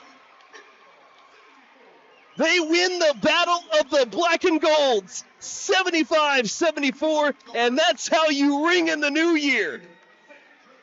Ladies and gentlemen, Buffalo fans far and wide, grab that brush and paint that win column. Black and gold, an instant classic. Grit, determination, all of it in one. And the McAlester Buffaloes improved to 6-3 on the year and are in an excellent position to begin the Primus Moore Invitational on Thursday. We will take a break, and when we return, we'll recap it all. You're listening to McAlester Basketball on KNED. At Vigorous Power Sports, we ride what we sell, so we know what works. U-Force U10 XL Pro Highland, sealed cab with HVAC, ride sync, and a power dump box. Year-round ready C-Force 950 Sport, V-Twin Muscle Sport Suspension, carves hard, lands soft. C-Force 1000 Overland, top-tier fit, finish, and firepower in a quad. Count on us for parts and service long after the sale. CF Moto, experience more. Vigorous Power Sports, 1904 South Main, 918-423-3306. Motorcycles and off-road vehicles can be dangerous to operate. Review all safety information before operating. Wear your safety gear and never operate a CF Moto vehicle under the influence. Visit cfmotousa.com for complete training and safety guidelines.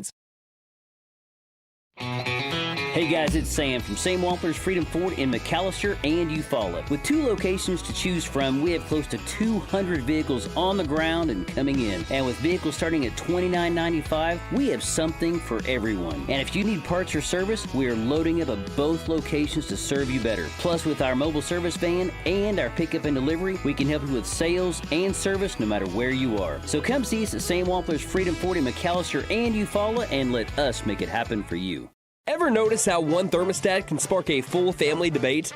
Dad cranks it down, mom turns it up, and the kids, well, they just want it perfect for video games. That's when your HVAC system says, I'm done. And that's when we step in to keep everyone comfortable and prevent the family from turning on each other. Because let's be honest, the dog shouldn't have to choose sides. Don't despair. Call Freeze and Flare Heat and Air. We're licensed, bonded, and insured. Mechanical license number 0014445. The Buck Wilson Big Buck Contest is underway. The deer, they're everywhere. And if one gets in the way of your moving vehicle, well, Buck Wilson Frame and Body Shop can fix it. And don't forget to register for your chance to win cash and prizes during the Buck Wilson Big Buck Contest. We're located at 103 Oklahoma Avenue in McAlester. Call 918-423-3161. That's 423-3161. McAlester Direct Primary Care offers 24/7 access to your provider, deeply discounted rates on labs and imaging, more time with your provider, same day or next day appointments, and even home visits for a flat monthly membership fee. We now offer hormone replacement therapy and DOT physicals in addition to our other services. We are excited to announce that we have opened a new location in Longtown, and we are accepting new patients. McAlester Direct Primary Care at 6th and Carl Albert, or give us a call at 918-233-6522. New year means new resolutions and the perfect time to trade in and trade up at Benton Nissan of McAlester. Why settle for last year's ride when you can drive something with more tech, more comfort, and more style? Turn your trade-in into an upgrade you'll love because your resolutions deserve the best ride. Fulfill your new year with a resolution you'll keep, a new Nissan from Benton Nissan of McAlester. And don't forget to tell them Maddie sent ya. Benton Nissan is your best deal dealer. Shop us online now at bentonnissan.com. When you need propane, there's only one place to go. W.E. Alford Propane. Both residential and commercial, W.E. Alford Propane has served eastern and southeastern Oklahoma with locations in Eufaula, McAlester, Shakota, Wilburton, Hartshorn, Muskogee, Tallahena, Antlers, and Stigler. With the cold weather, you'll want to be sure and fill up your tank today. Call 918-423-3121. W.E. Alford Propane, serving the area for more than 70 years. Game day is more than just sports. It's about community. That's why the Bank NA is proud to support our hometown team. Just like our athletes, we're rooted right here, working hard for every win. When you bank local with the Bank NA, your money stays local, fueling small businesses, helping families buy homes, and building a stronger community. So whether it's on the court, the field, or in your financial future, we're in this together. The Bank NA. Strong, secure, and ready to loan. Member FDIC, Equal Housing Lender. Stipe Law Firm, your first call when the unthinkable strikes for over 80 years. We focus on wrongful death, personal injury, truck and oil field accidents, insurance bad faith, probate, end-of-life preparation, and Social Security disability claims. We are here to advocate for you in all of your legal needs. We are a full-service law firm with over a century of experience representing Oklahomans across the state, professionally and discreetly. We win our cases in courtrooms, not on social media. Call today, 918-423-0421, or go online to stipelaw.com. At Vigorous Power Sports, we ride what we sell, so we know what works. U-Force U10 XL Pro Highland, sealed cab with HVAC, ride sync, and a power dump box. Year-round ready Z-Force 950 Sport, V-Twin Muscle Sport Suspension, carves hard, land soft. C-Force 1000 Overland, top tier fit finish and firepower in a quad. Count on us for parts and service long after the sale. CF Moto, experience more. Vigorous Power Sports, 1904 South Main, 918-423-3306. Motorcycles and off-road vehicles can be dangerous to operate. Review all safety information before operating. Wear your safety gear and never operate a CF Moto vehicle under the influence. Visit cfmotousa.com for complete training and safety guidelines.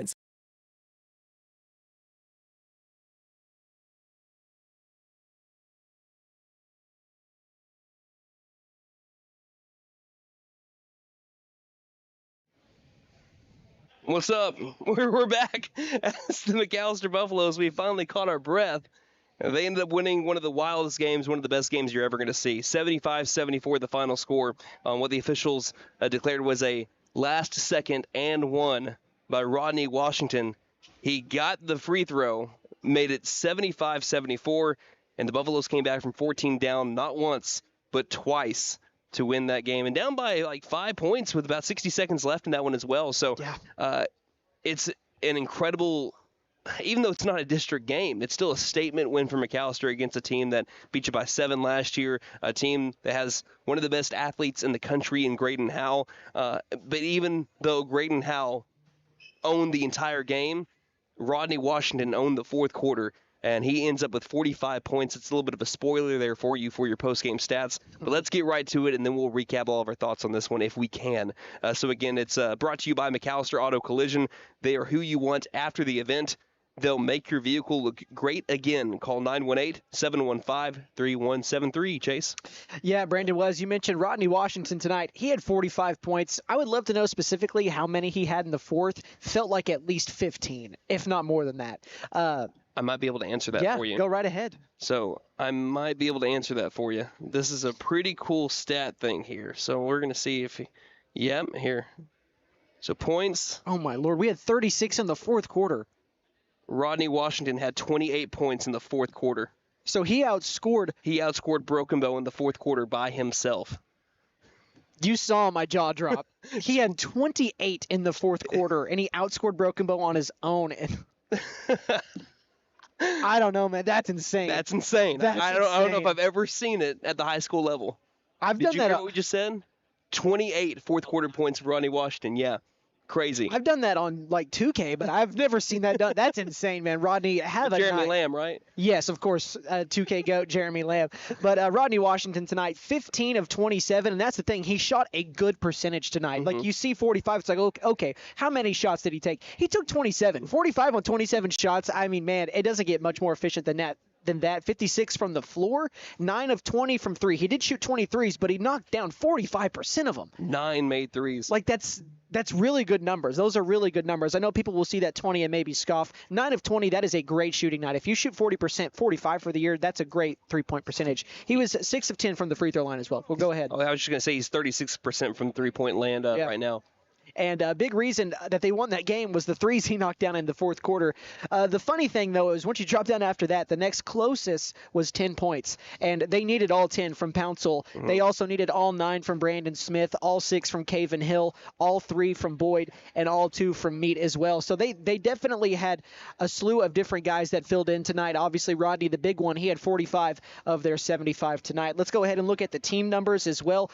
Pretty identical for the most part. McAlester made just 2 more shots on 8 more attempts, so they shot a lower percentage at 47%, but they made 4 more threes on 15 more attempts. So again, they shot a lower percentage, but just like the field goals, they made more of them. They were 11 of 35 from three-point land tonight, which is just insane. Broken Bow, they shot 9 more free throws and made 7 more. They were 15 of 23. McAlester was 8 of 14. Now, the turnovers kind of evened itself back out. McAlester ended the game with 11, and Broken Bow ended with 9. And I think at the half, it was like maybe 9-2, 9-3, or something like that. So really, both teams played a clean game. They did. In high school ball, if you were right around 10 or 11 turnovers, that's a pretty average clean game. Yeah, and for McAlester, they also cleaned it up a lot more in that second half as well, just in terms of turnovers. But just kind of to round things out here, McAlester had 2 blocks to just 1 for Broken Bow, and I think rebounds, I'll mention that as well. McAlester had 30. I'm not good at math. 30 rebounds, 12 offensive rebounds, Brandon, including that one there at the end to set up Rodney's game-winning bucket. And for Broken Bow, they were 27 rebounds with 6 offensive. And, again, we want to make sure that we get it right because I believe it was Davian Pouncil that was fighting for that loose ball, and that ball ended up finding its way into the arms of Case Patton, who found Rodney Washington for that drive and score and the and one there as well. So, McAlester wins this one 75-74 behind a heck of a comeback, down 14 multiple times. Neither team really deserved to lose this game, and that's what it comes down to. When you have performances like you saw, again, the Battle of the Phenoms is what we had tonight between Rodney Washington and Grayton Howe. But there's, like we said, a lot of supporting cast ended up being huge in this game. Brandon Smith made a huge 2 on a excellent effort play to bring it to a 73-72 game. Again, Pouncil being able to, and Patton being able to team up to get those balls. Jacoby Boyd, Ty Moscato forced a turnover earlier too, a pass to the half-court line. That led to McAlester getting an extra possession. Even though Rodney had 45 points, he's the hero. There's no question. You don't score 28 points in a quarter, especially the fourth quarter, and win the game at the free throw line after an and one, and then not be the hero. But it still was, it's funny to say, a team effort tonight because of what McAlester did. They let Rodney have the ball and let him do his thing, but everyone, when it came to rebounds and when it came to defense, they all filled into their roles, and it led to a big win over Broken Bow tonight, 75-74. And if this is what 2026 has in store, buckle in. It's going to be a heck of a ride. Chase, do you have anything else to add for tonight before we wrap things up and get ready for the Primus Moore Invitational beginning on Thursday? Yeah, Brandon, it's a huge win. The Buffaloes have now won 3 in a row. They've got some momentum heading to that tournament, which we did not get to have last year because of that foot of snow that came in. Don't think we're going to get that this January. Literal foot of snow. Literal foot of snow. I'm not being facetious. I'm not joking. That was a foot of snow. But it's great to get that win moving forward. You've got 3 in a row now. You're kind of clicking. I know that they started off slow, but that second half, what a performance, man. As I mentioned, they had 23 at the half, so that means they put up 52 in quarters 3 and 4 combined, man. Wow. Obviously, Rodney was a big part of that. But it's a great win. I know it wasn't the prettiest, but ugly wins are better than pretty losses. So you'll take it. Buffaloes move on with another win and ready for some tournament play. Yes, sir. Can you thank our sponsors one final time, and we'll wrap things up? Yeah, want to go ahead and send a shout-out to Sam Wampler's Freedom Ford, Freeze and Flare Heat and Air, Buck Wilson Frame and Body Shop, McAlester Direct Primary Care, Fenton Nissan, McAlester, WE Alford Propane, the Bank & A, Stipe Law Firm, and Vickers Power Sports. Oh, and First Realty as well. Thank you. And a big thank you to our board operator, Wyatt Hubbard, sideline cameraman, Andy Dunn, and to our video director, Nate Brown, as well. And thank you, the listener, for spending your Monday night with us. First Monday of 2026 wasn't so shabby. One final time for the McAlester Activity Center, a.k.a. the MAC in McAlester, Oklahoma. In 2026, it was the Lady Buffaloes falling 54-19, but the boys avenged that loss with a dramatic come-from-behind 75-74 win over Broken Bow. Until Thursday, when McAlester basketball sees the return of the Primus Moore Invitational after a 2025 hiatus, on behalf of Chase McNutt and myself, this is Brandon Green saying, Buffaloes win. And don't just have a great night. Have a Buffalo night, everybody. Night-night, Harper.